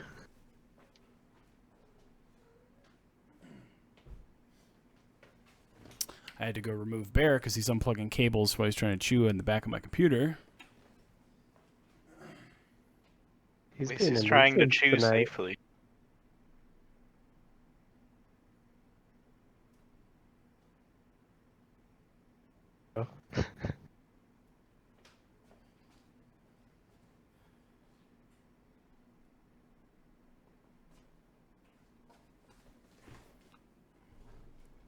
Cat troubles are fun.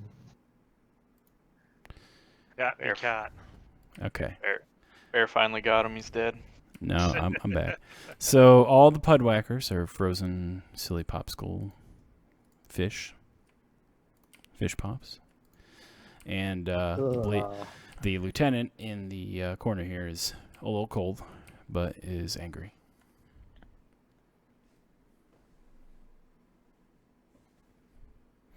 And I assume that it's the end of your volley. Correct. I moved here in preparation for if he tries to climb up, but that is my turn. All right, very well. So, this particular guy back here is going to see if he can hurl his spear down the hallway of all these bodies to see if he can catch Holly with it.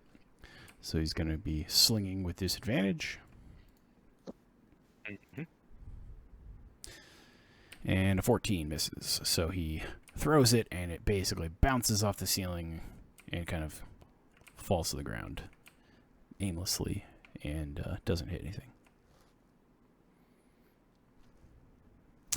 And then it is now the next Sagan's turn, which is the one in front of Azzy, who he is excited to actually get to do something, and he's going to attempt to bite and claw at Azzy. So he's going to try to bite first. Break your teeth, motherfucker. And your passive AC right now is 22, correct? Correct. So it's non-buffed AC. Okay. Correct. All right, so he misses. Then basically, rubs his hand across his jaw a little bit because that hurt.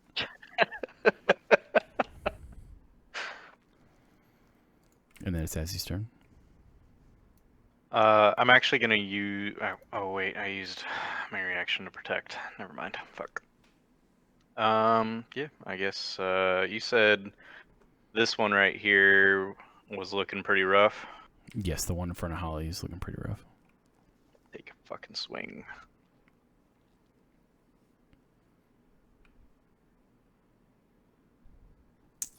And damage.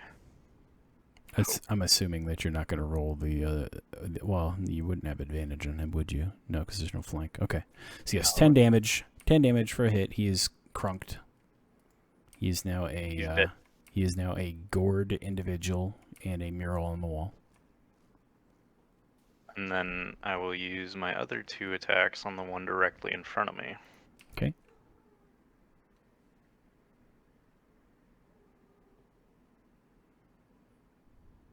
That is a miss. And that is a good hit. So that is what, 8 points plus 7, 10. So basically he takes a total of 12 damage and you gain back 11 HP.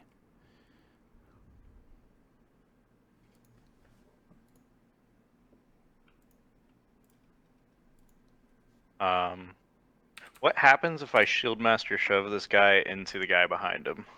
Can I like try to You could knock them all effectively down? knock him prone, but I don't know that you could chain react them all. We could try to work something out where I can give you further disadvantages as you roll to see if you can like chain react them all down. But Well, they're not if all you want- braced against each other, right? no, So it would just be the one roll against this guy, and then whatever happens from there goes, I guess. right, correct. I guess if he... Yeah, I'm going to Shieldmaster shove that guy and try to shove him backwards. Okay. It's a strength check. Boom. Oh, Jesus Christ. Not rolling good today. Say it right So he after a failed. crit. So basically, you knock him, and he falls backwards 5 feet. I'm assuming you're doing the 5 feet, or are you going to do the prone? I'm not sure which one you want to try. I'm gonna try for the 5 feet backwards, see if I Okay. can't, at least throw the guys behind him off balance. Okay. So yeah, you shove him, and he kind of goes backwards into the lieutenant that's behind him. And let me roll for the lieutenant and see what we get.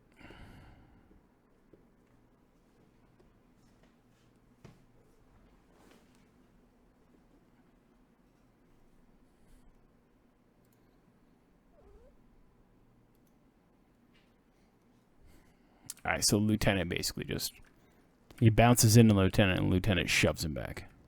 So Is he prone then? the guy in front of you is prone now. Yes, from being basically just ping ponged forward, off balance.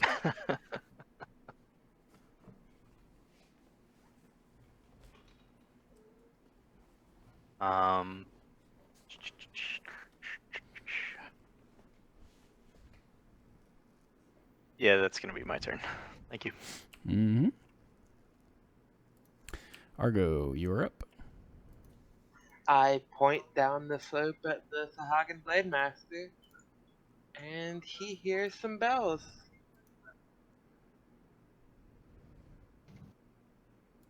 Do you start singing Metallica every time you cast the spell? That's what they hear. I don't sing anything. Right. I need as to if an elf see would tiny vegetarian blue elf singing Metallica, please. So he passed his check. So is that half damage or no damage? No, No, that's no, just a cantrip. Okay. Yeah, it's a cantrip, so no damage. Sing. Saber Argo begins to sing, and the Sahagin bops along to it without a care in the world, basically. Pretty much. Argo. Wonders if this one is even really worth dealing with, and with Misty Step, do they still get attack of opportunity? If Misty Step either says that you're moving while hidden, or in other words, obfuscated, they would not. Oh, it just says teleports up to 30 feet. So Well, a teleport is also not a move. right, that So would you be would not that do would that. be fine. You would basically, because you would never leave somebody's 5-foot radius for an attack of opportunity, you would only enter. Okay. I just look down at the sad little fish man, say bye, and Misty Step away. To here. I don't think he could get an attack of opportunity on you anyway because you're 10 feet above him. But I don't know. You're right. Decided to play it a bit safe just in case. And that'll end my turn when I'm there. Okay. You're done. It is now this Sahagan's turn. He's going to march forward into the mess, into the melee, yar, and attempt to hit Holly with a bite and a poke with the spear. His teeth might meet shield, just saying. My teeth are bigger than yours. They probably are. I'm covered up by a mask. All right, so the bite. Oh, wait, hold on. Yeah, the bite hits. Is that with disadvantage? Yes. I had a 16 on disadvantage. So the bite hits for 3. Ouch. Is that halved? It's halved because it's piercing. I'm assuming piercing is reduced because of your rage. I want to say yes. It- Yeah, bludgeoning, piercing, slashing. Basically, all the martial damage types are reduced. So you Mhm. take 2. And then we go for the spear, which misses.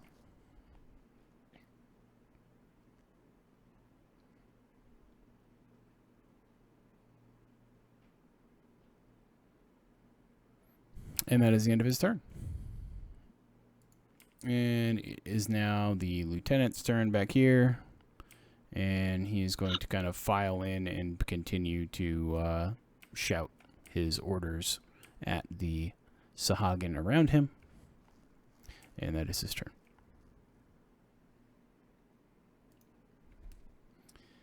And now it is the other lieutenant's turn, who is going to make the climb, which he is You now. Taylor Swift. Wait, no, that's not Taylor Swift. Fuck. I'm old. Miley Leave me Cyrus? alone. I'm old. Technically, Leave Hannah me alone. Montana because of Banger. She played at that, so. I don't know what you youngsters listen to. Uh, Old. Leave me alone. So he's gonna attempt to hit Nokris with his blade in a flurry of blows.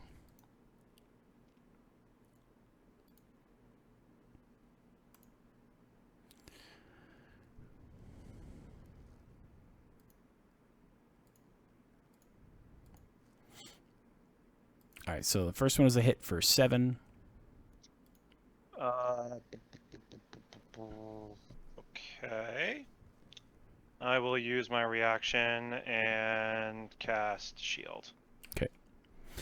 So let's see, 17 plus 5, 22. 22. So that hit is a miss because it was only 21. Oh.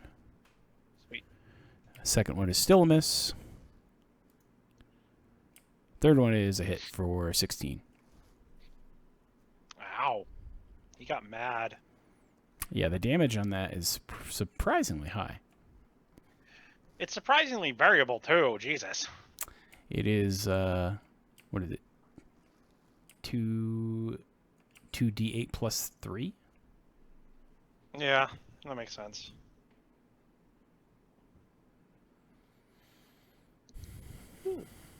Excuse me. Okie doke. Holly, you're up.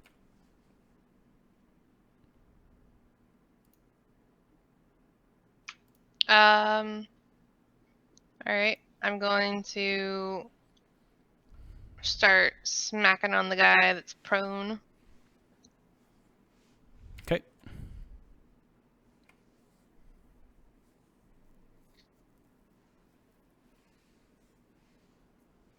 Is a miss.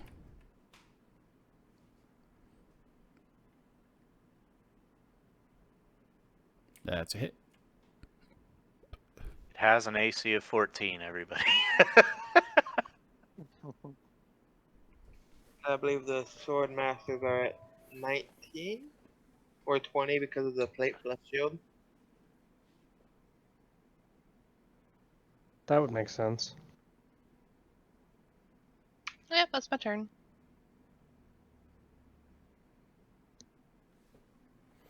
All right, very well.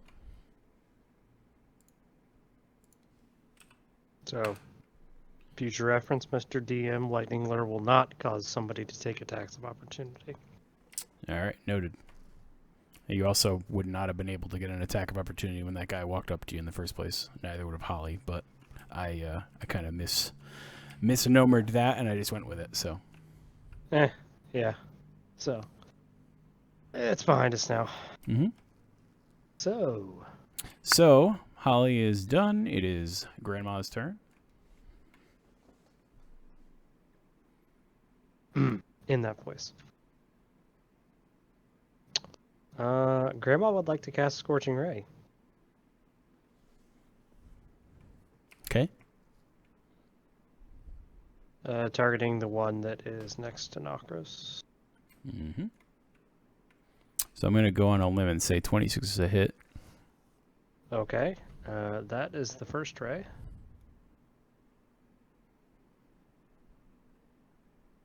Because you get 3 rays off of a basic one.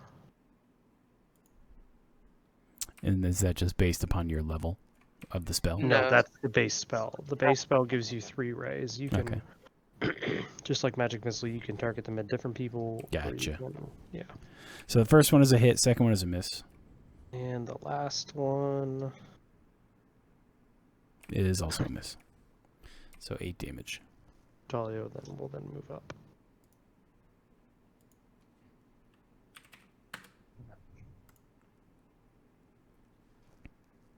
And yeah, that's it. And my turn. All right, Nokris. All right. Let's see if I can hit this guy in the face.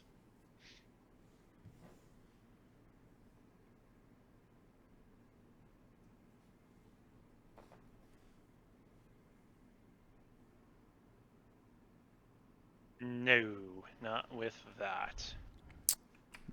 That is correct. That is a negative. I will, however, burn 2 sorcery points to cast a spell as a bonus action. Oof. And I will cast Hold Person at 60 feet. Okay, I can't see that one. I will just cast Hold Person, and I will do it on this one right here that I can see. So go ahead and have him give me a Wisdom saving throw.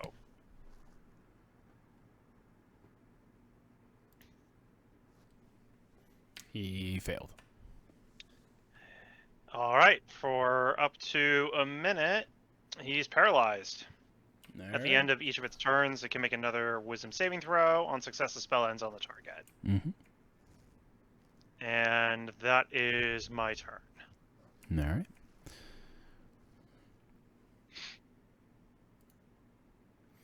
All right, so it is now this Sahagins' turn. He has already thrown his spear, so he is going to shuffle forward and kind of angrily mob at the back of the line, waiting for his turn to die.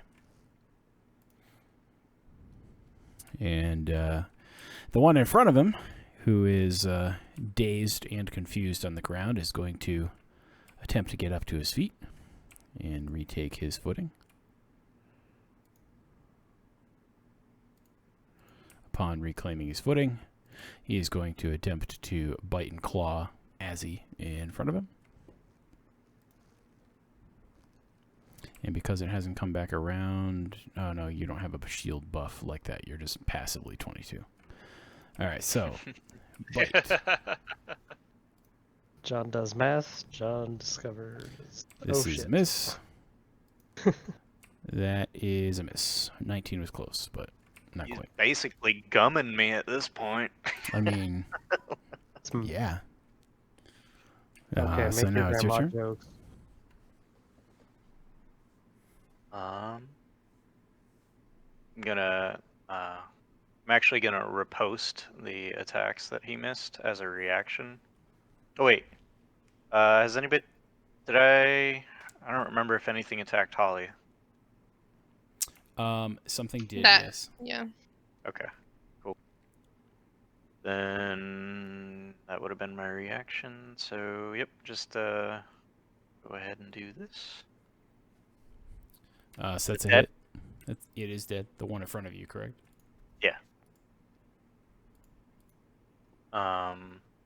With that, can I move into its position, Mm-hmm. or is that wall basically?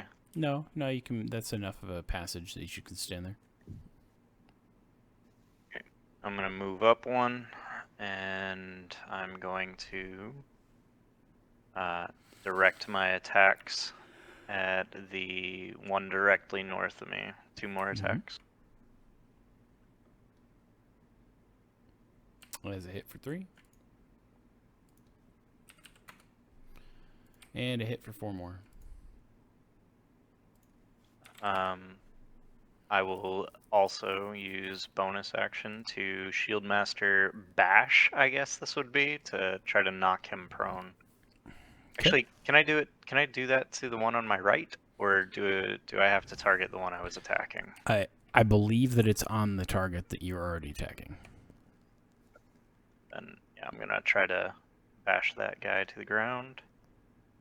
I think there's any raw in that case, but it would make sense realistically. Yeah, it just makes sense. I was just curious if I could get away with it. So he's on the ground.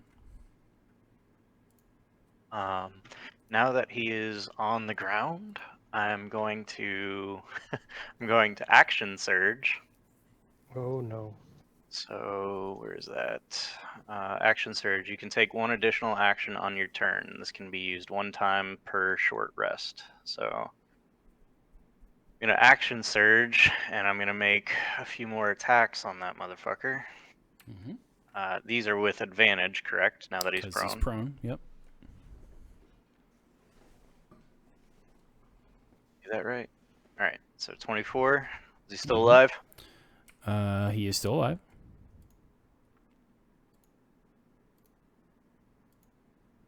5 for 3. Still alive. He is still alive. Damn, all 3 of these. 19 for god damn for 4. You just barely had it hit him enough to put him out of his misery. Great. And then I will. Jeez. I guess that's all I can do since I can't shoot. Actually, it doesn't give me another bonus action. So. All right. Yeah, that's gonna be my turn. Alrighty. Argo, you're up. How hurt does the Sahagin in front of Nokris look? He doesn't really look like he's had much done to him. Okay then, let's see. Sad Argo noises.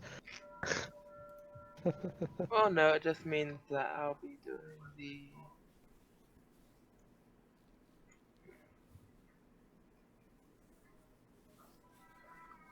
Is he paralyzed? From the He is paralyzed. Yes. So what would that mean for a dex save? He's at disadvantage. Okay, That is an excellent question. I'm going to do that to him. God damn! What the What the fuck, Argo? I don't like fish people. All right. Is it So girl wants to be something hard to hash. he The fails. vegetarian doesn't like fish people. Yeah. I I'm not know. vegetarian for a good reason.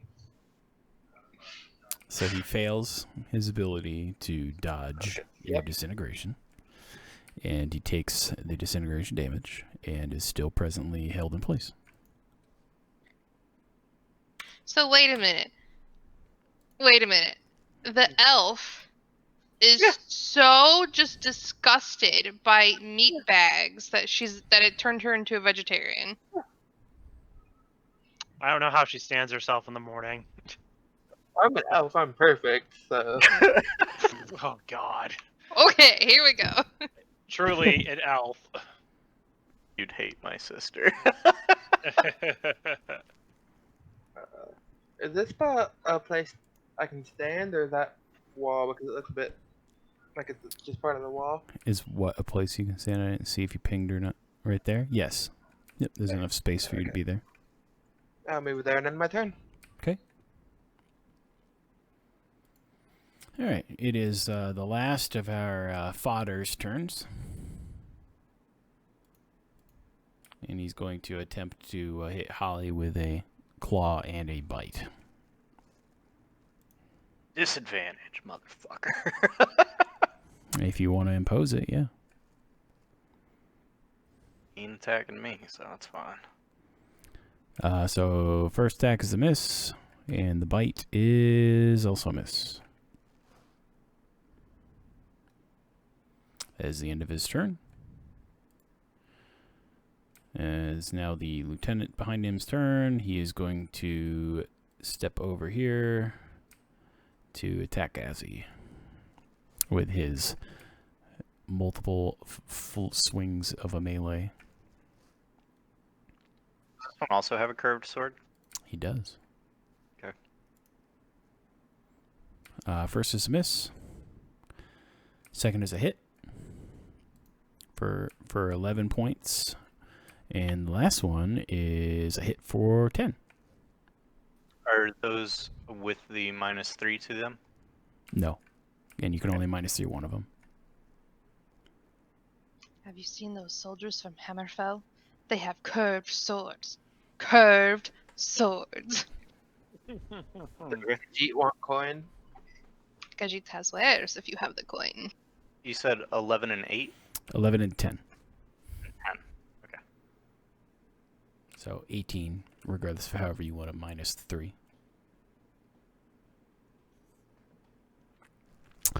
And that is the end of his turn. It is now the next lieutenant's turn, who is currently held in position still. Although, if I remember correctly, let me go and look at the spell.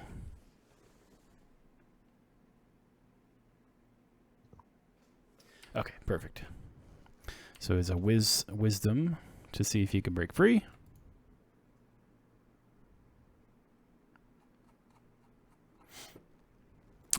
He succeeds with a 20. So he is free. He is now going to attempt to attack Talia with his sword swings. The wisdom saving throw comes at the end of its turn. It's at the end of the turn? Yep. Okay. Mm-hmm. Okay. Then he will do nothing. Holly, you're up. Thank you for saving my life, Argo. Well, I don't know how much of a save it would have been, because basically it would be effectively rolling against you at what? 24 AC? Or something silly like that? Because everybody's If I using cast shield. shield. God damn. That's Alright. going to be on the on the guy right directly in front of me. Okay, so 17 plus 3. Okay, so he's not dead, but he is also very much hurt. Finish that motherfucker off. Okay, so he is now joining his brethren in painting the wall. Can I also move? Yep. All right, so Holly's going to basically take her 2 axe swings to this guy, and she's gonna bring the blade down on either side of his neck to kind of create a V, and then she's gonna take off. And she's, if this is possible, Jenny, she's going to kind of go here and then skid between this guy's legs and go on the other side. So let's see. So movement is you're coming into range and you're attempting to pass through the guy. Give me a acrobatics check. I gotta find it. Hold on. Is it just a straight check? It should be like your acrobatic skill.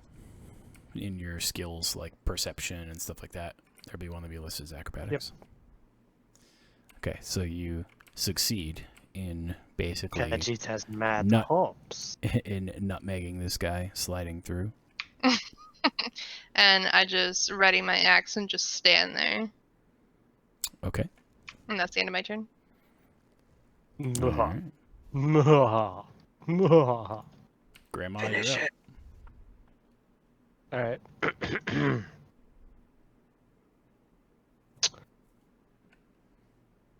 I cast Booming Blade. Mhm. So let's see. As part of the action you use to cast a spell, you must make a melee attack with a weapon against one creature within the spell's range. So we'll start with the attack. Does That miss. immediately misses. Fun.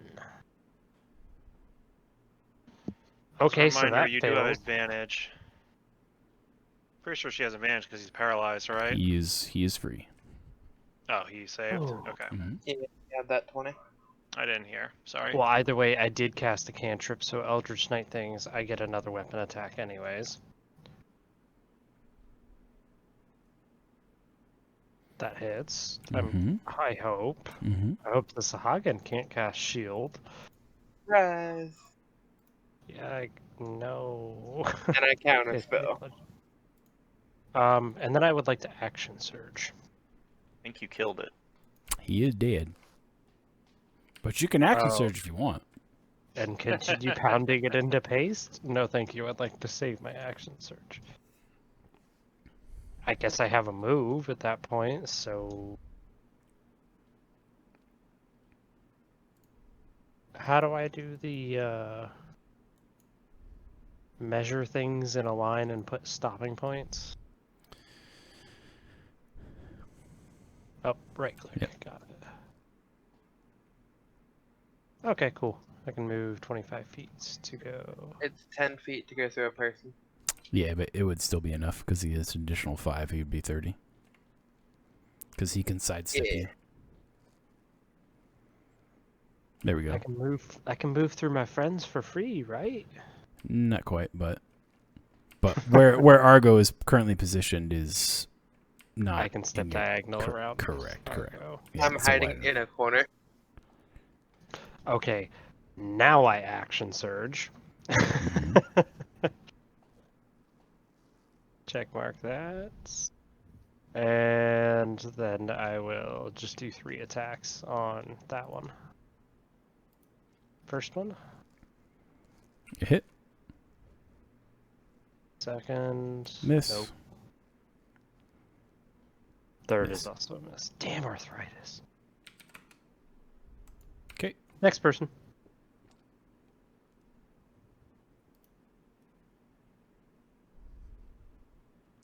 Knockers, you're up. Cast fireball. Okay. Move over here. I can see him. And I will. Do.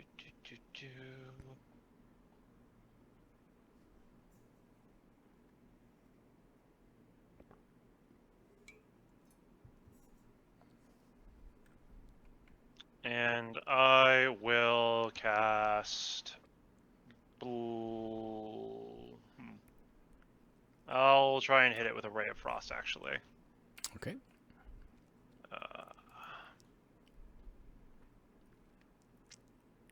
Not with a 14, unfortunately. And that will be my turn for the moment. Alrighty. Azzy, you're up.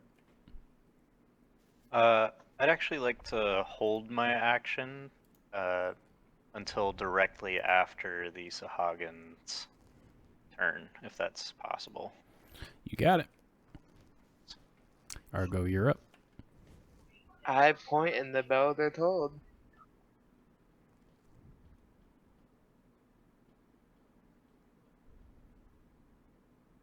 I need a DC 16 Wisdom save. And failed, so 14 damage.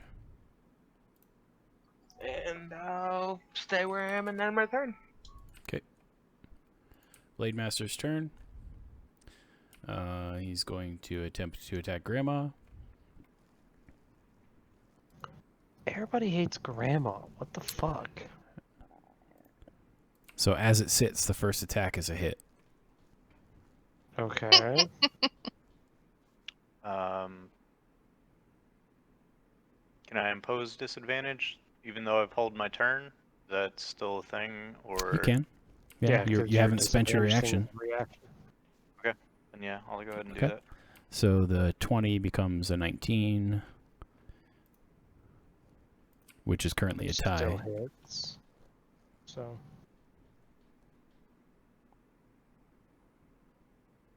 So 12 points of damage, unless you're going to do anything else. Ah, I see what you're saying there. Yes, I am. Okay. Shield.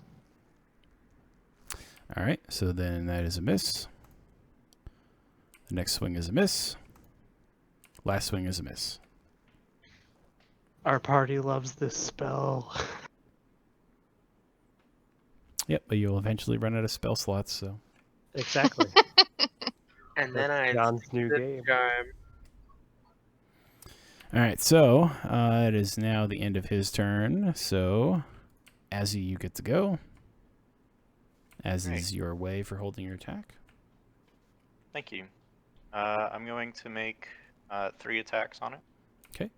Roll them with advantage.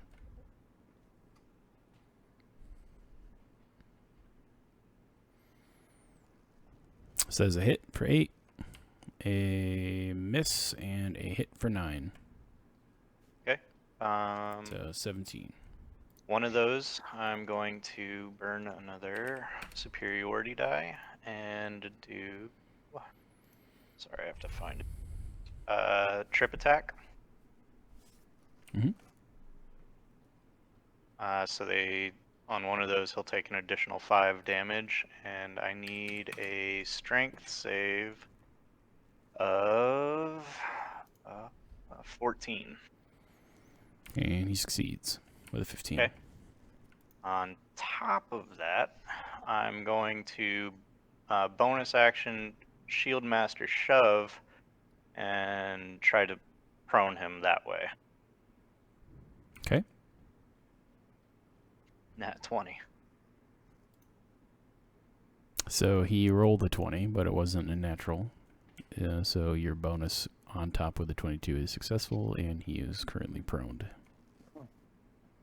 All right. Everybody here, because nobody's fucking ranged, has advantage on this motherfucker. After I Shield Master Shove him, what's it cost to move to his immediate east? Is that 10 points of movement, or can I do it at all? You can do it. 10 points would be fine, yeah. I'm going to move here, and that's where I will end my turn. Okay. Holly, you're up. Fillet him.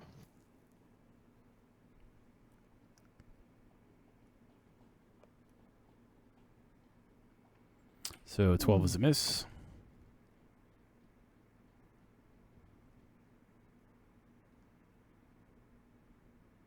$24 is a hit for 6.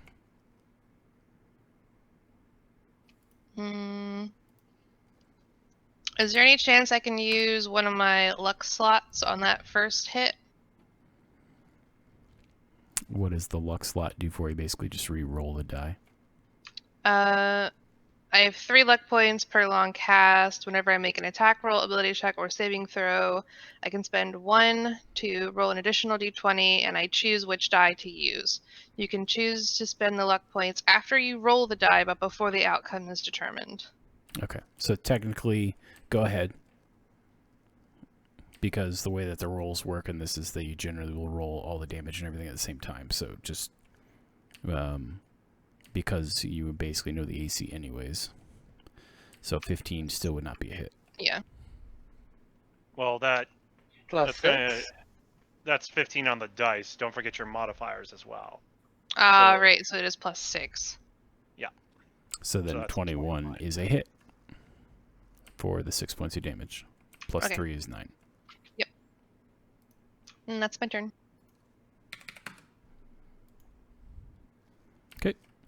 Talia, you're up.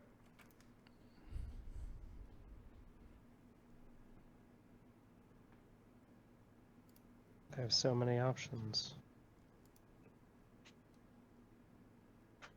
Hope y'all appreciated that.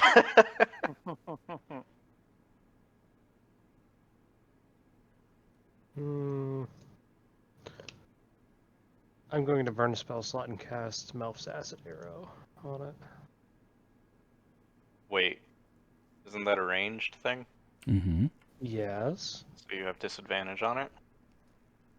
Or is it because you're within 5 feet? Because he's It's prone. it's Well, it's disadvantage at range. So regardless of any kind of ranged attack, it would be considered disadvantage regardless of the distance. Because it's a ranged attack.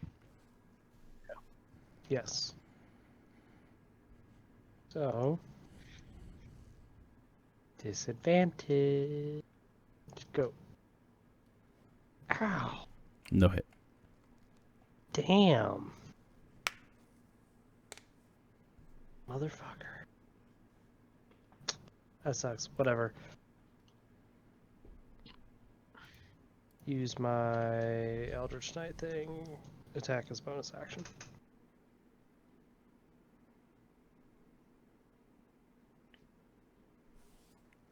Hit Die, for 11. Fishman. Grandma beats you. Next person. And Nokris. Can I move in here? Mm-hmm. Okay. I'll move there and attack.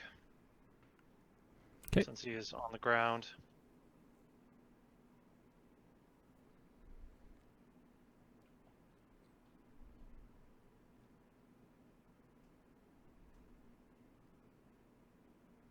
Is a hit for 12. Is he still alive? Mm-hmm. I am going to twist the knife a bit and use the 3rd level Divine Smite.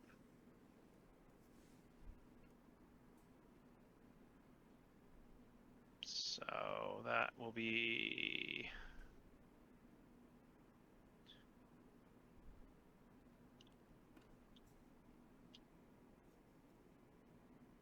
an additional 12 points of damage.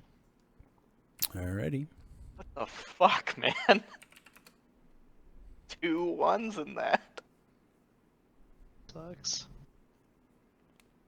To kind of compensate for that giant crit and all that AoE bullshit I did earlier. And that's my turn. All right, Arago, you are up.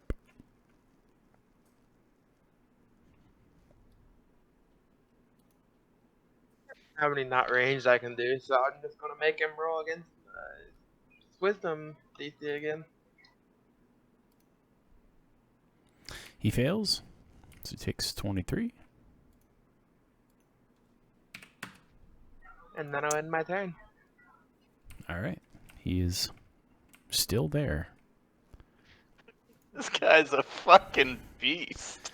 All right, so It looks like he's- he is taking damage, right, Junie? Yeah. He does Oh, look yeah. like. Okay. Yeah, he's not in good shape. Okay. He's going to regain his footing, and is then going to attempt to attack Azzy for hitting him and knocking him down and being a pain in the ass.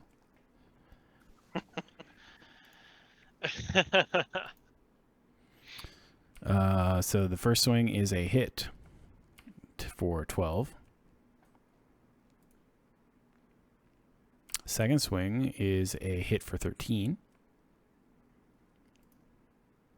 And 22 is a tie, correct? Yeah, 22 is a tie for 18. Okay, on one of those, I'm actually going to I'm sorry. Let me do the damage first. So 31. I'll spend another superiority die to parry. Mm-hmm. The total of the damage I'm assuming you got was 43, correct? Yeah, it was something Okay. like that. Yep. It brought me down to 31 health. That's Okay. what I know. Because 31 was also the combined of the last two attacks. That's why I was thinking you didn't get the first one. Okay, so parry. So I have to. So I'll just take back 12 HP. Yep. So Actually, basically, 15 total because that's mine. He's got a -3 to damage because you said I'm assuming it all Your counts as mastery. one attack. It's your So- well, yeah. It'd be like if you're gonna pick one to negate 3 off of for an attack, you can simply parry, and it removes 12, which is effectively the first attack. So if you remove 3 from either of the other 2 attacks, it's the same. So yes, so Well- gain back 15. Yeah, maths out the same no matter which way you do it. Well, no, just because of the way that I'm guessing that works, because when you look at the features and where the fuck is it? Feats. So when another creature damages you with a melee attack, you can use your reaction to expend 1 superior die, reduce the damage No, by no, the no, not number you that. roll. I'm talking about That's the heavy parry. armor master thing. Oh, which is a -3 if it's slashing or piercing damage. I want to say. Yeah, it's bludgeoning, piercing, and slashing damage Yep. from non-magical weapons. I was just curious because it's 3 different attacks. Why wouldn't that add up to itself? I thought we looked that up previously and noted that it could only be done once during a turn. So like one turn of attacks, you can only negate damage by 3. What is the feat? It's called Heavy Armor Master. I mean, I don't really care either way. I was just curious because I didn't remember looking that up, but that's fine. Yeah, so I'll parry that and I'll take back 15 health total from his attacks, and that's my reaction. So Malik says to do a big win night. What? In Johnny's Twitch thing, Malik AI Storm says to do a big win, David. I'm trying, Zach. I'm trying.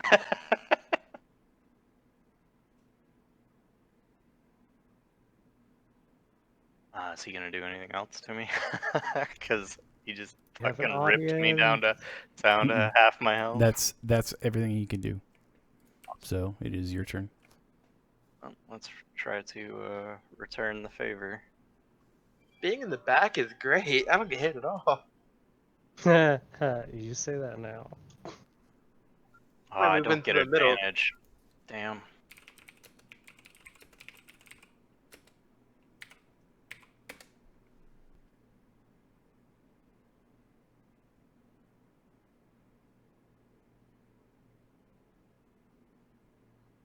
So total of 8 damage. I'm gonna go ahead and try to do that trip attack again. He is dead. Yeah, fuck you, motherfucker. Fucking finally, jeez. After all that.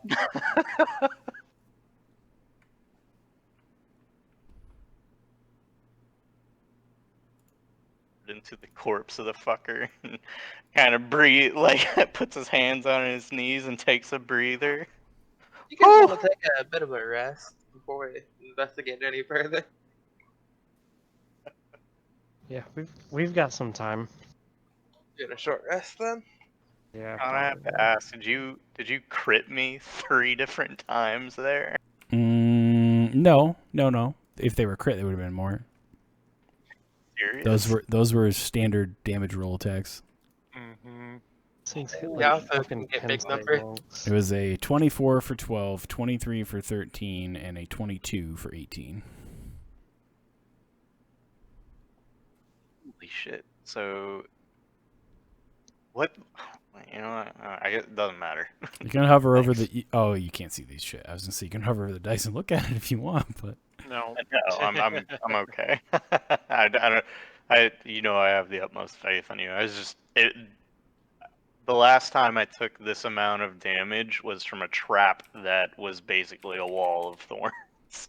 So Oh yeah, that I haven't ring been of at blade. half my Oh. health Blade barrier. for the entire campaign. Yeah. So are we doing the 1 hour long short rest then, or do people want to rest since they just got a shock of actually getting hurt for once? I mean, I'm good to keep going. It's pretty rare that something does that amount of damage to me. I'm fairly confident that even if something does, pop up, it won't hit me that hard again. Because if It we rest, probably isn't very wise to stay in this cave to rest anyway. Yeah. I concur. We should probably press on. We don't know exactly when the tide's going to start coming in. So since we're up here, should we just keep along this path then? Looks No, like the not path ends necessarily. here. I don't know that though. I've been in the mouth of this path the entire time.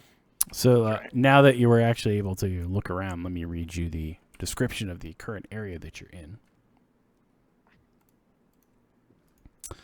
So in this particular area is a side cavern where you saw some training and combat implements placed around the areas, various like target dummies and things like that the individuals that you saw charging at you previously likely were in the middle of training and working to improve their combat prowess utilizing them.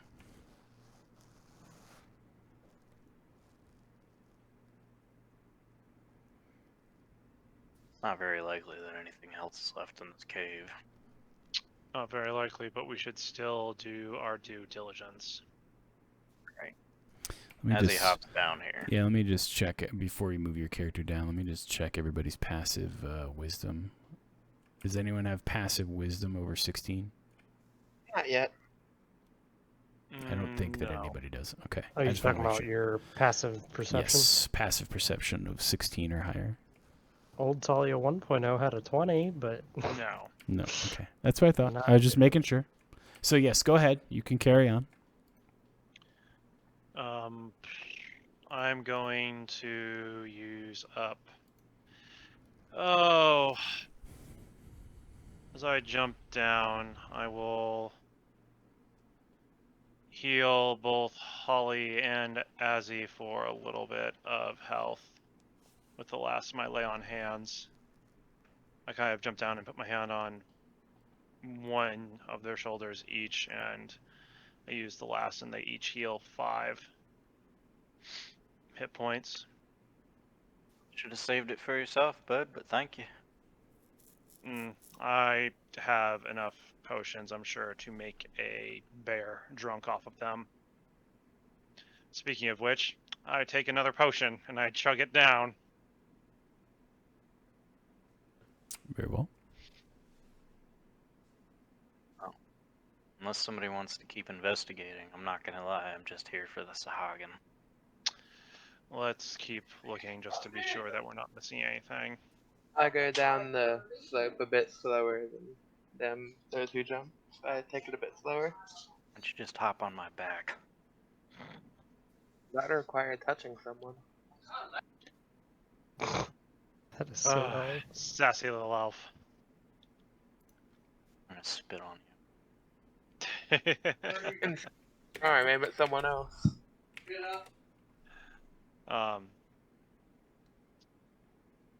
Once I finish chugging my potion bottle and put the bottle back in my bag, I will take a look around though, Junie. Okay. Go ahead and I'll assist him. go ahead and do an investigation for me. Okay. Are you doing your own role with Holly Kita, or are you helping? specifically? I was gonna assist as well as cast guidance, Okay. so you can add a d4. Okay. So roll advantage and then d4. Uh, 10. So, from your investigation, you can discern that some people have walked through the area recently. And, yep. That's basically what you can tell. There's not much I'm else going to to be rifle. told there, other than what you can already see. I'm going to smugly assume that it is probably the people that we just stabbed multiple times. I can neither confirm nor deny that the presence of the individuals may or may not have been the ones that you currently have already mutilated against the walls. Such an impressive dragon. Okay. Let's continue on. There's nothing of note in this area. Nope.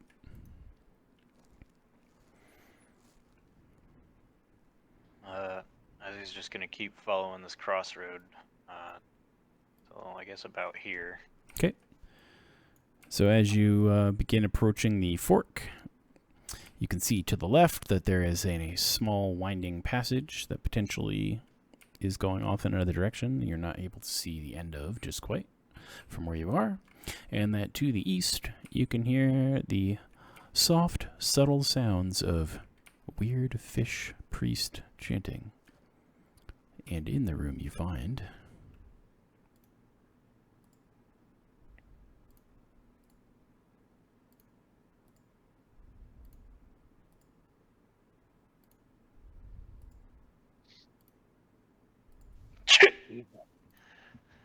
A beached whale.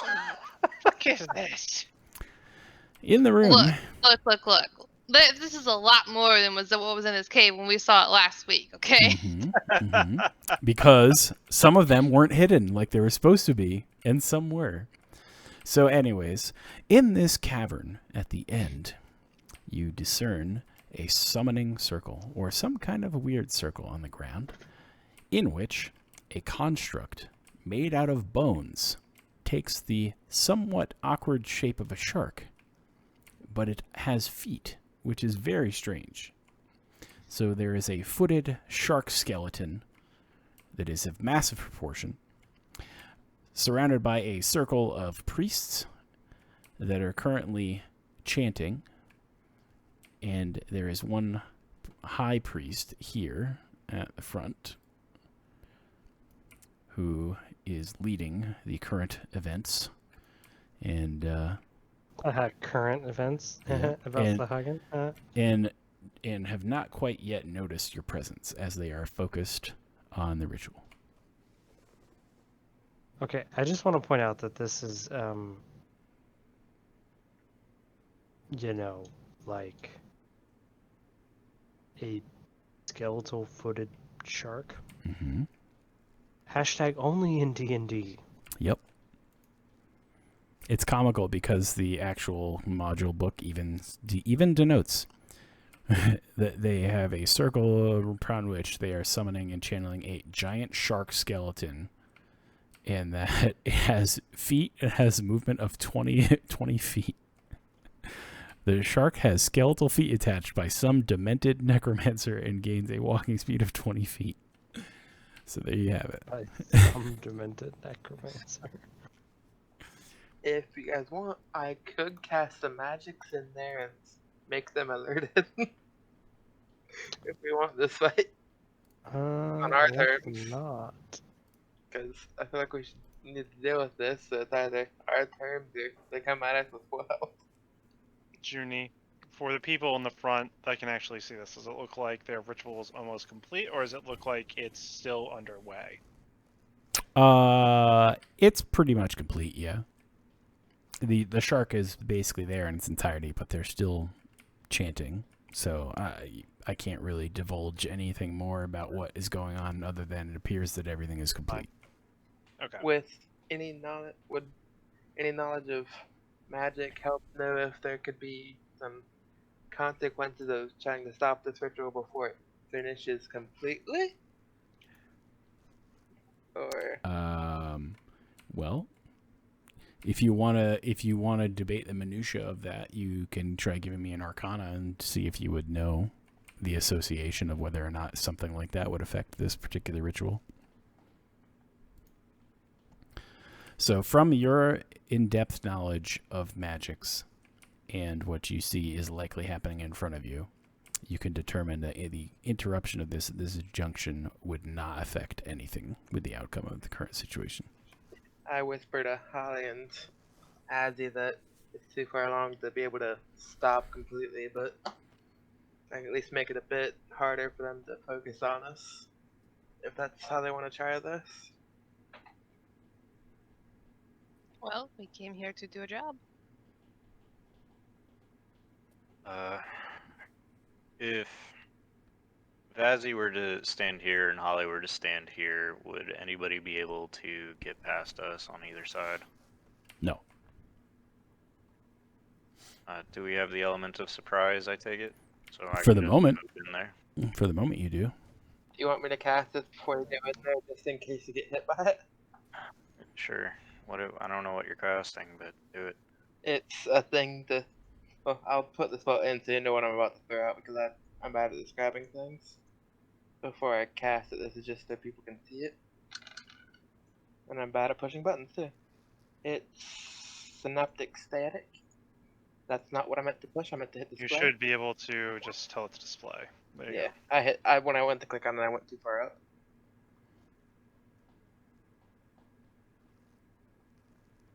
So that way they'll have to have a d6 subtracted if they fail their save.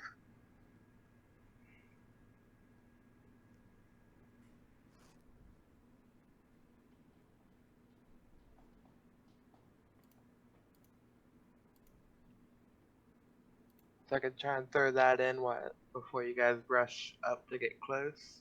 How many of them can you hit with that? A 20, it's the same radius as the fireball, so You should be able to hit all of them. yeah. Yeah, if you can see it, do it.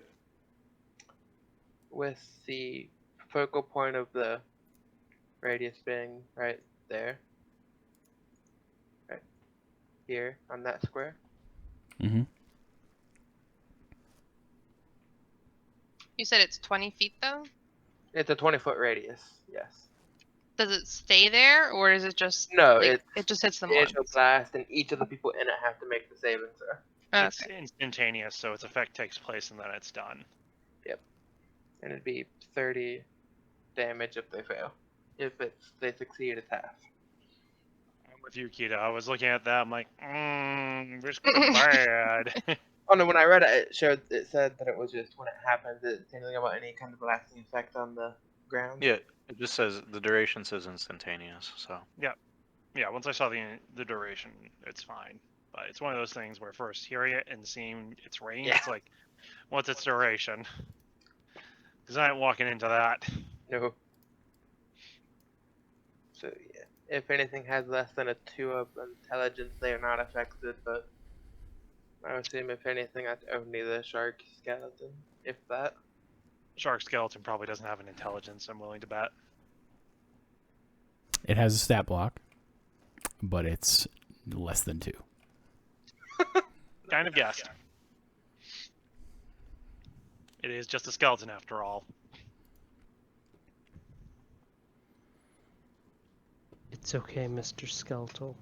All right, so I'm rolling all these saves, so give me a second here as I'm catching up on all these. But because it looks like we're going to be embroiled here, let's get this opened. Well, Unless, real question. unless are we not? Because you just ripped a shot in there, so. Also, I will say it is like 11:15. Yeah, So, that was well, at planning. least EST. I was planning to set this up and then kind of pause us. Gotcha. Set up our initiative rolls. Sounds Mhm. good. Pick right back Mhm. up. That makes sense. I just wanted to note, just because I know Knight, even though he says otherwise, he still has to drive an hour and a half. I'll live. Yeah, like I said, he was gonna say something to that effect. I got my thing off, so shouldn't be too bad with the 7 on the Because score. this thing is so fucking huge, I can't select things behind it. I'm moving it to the side for a second. Oh god, Yeah. I can phase through walls. We're not safe. The whole world isn't safe. Jeez. I'm Sorry to curious. inform you, Sweet Cheeks, but I don't think we're safe anyway. I'm curious to know how they expect it to get it out of here. Hey man, they Alright. put it together. You can take it apart. It probably has a burrowing speed if it's that big. It'll just break through the walls.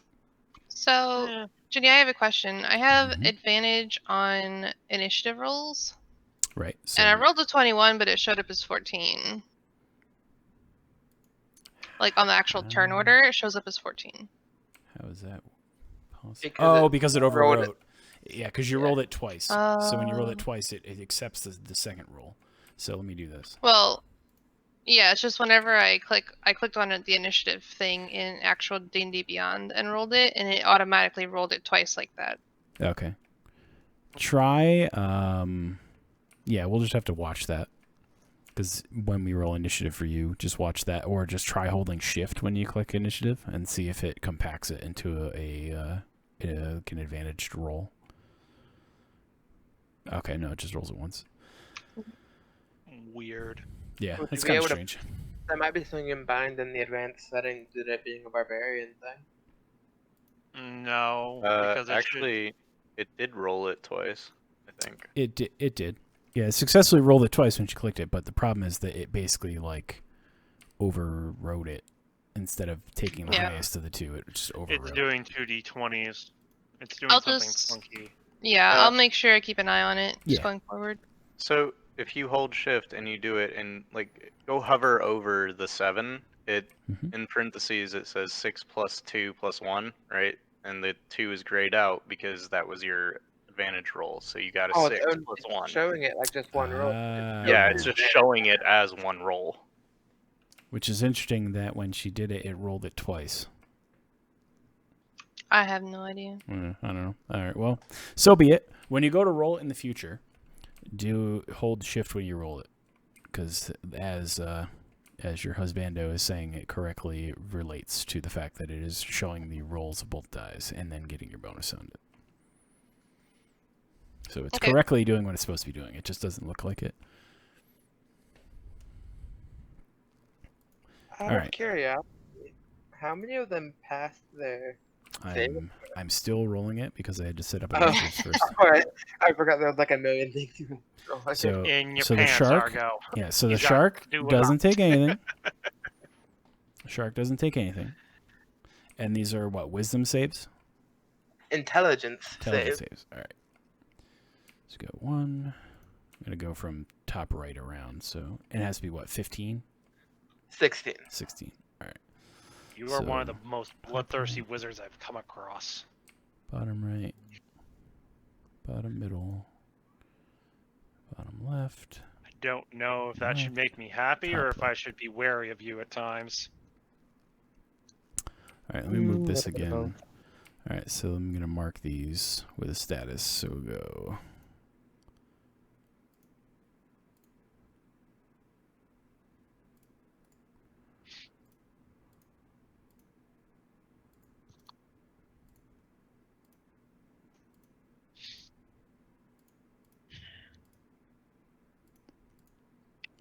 Okay, so that's the breakdown of success and failures. The markers with the pink are the failures.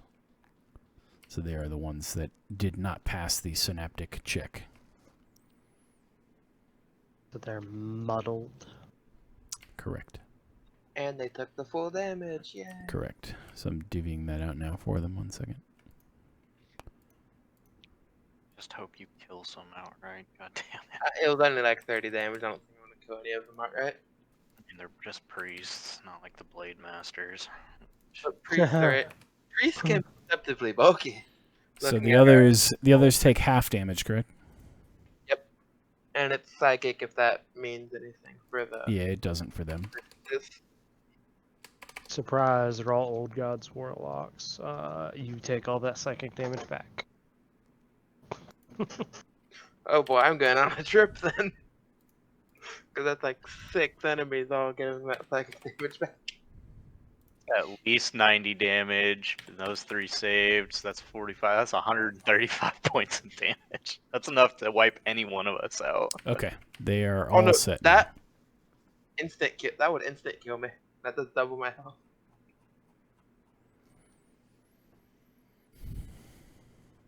Yep. Okay, so that is the setup. You have launched a volley in there, and having received this sudden alarm, they react to your presence. And you see the giant skeletal colossus of a shark begin to move from the summoning circle as it is being driven now and controlled by the priests. And Scared. we will pick this up next week to see who wins versus a giant undead skeletal necromantic shark, This sounds or like a DPS check for this trial. or a pack all the of priests. 5 individuals. So, like, do we have to kill the construct and everything, or just everything minus the construct? And, like, the construct will just fall apart. That Well, sounds like a great question for think someone who we'll uses find- magic. I think we'll find out next time on Dragon Ball Z. I'm only just now grabbing it, guys. I have to get a bit farther along. Huh? I'm just now getting into Necromancy. I don't know yet. Got get some levels in it. Let me put it this way. We're going to have a very long and serious discussion about your fascination with death after this, and we're going to remind you about the natural order of things. Necromancy is perfectly fine. Leave the young mind alone. Let him explore. The young mind can Her explore as long as explorer. he doesn't bring back the dead for nefarious deeds. Why would I bring them back? They're easier to control dead. Remember, So, you have a paladin who wouldn't took an all oath three of people- vengeance here. This is not an oath, the goody two shoes. So I'm gonna leave this as it is here.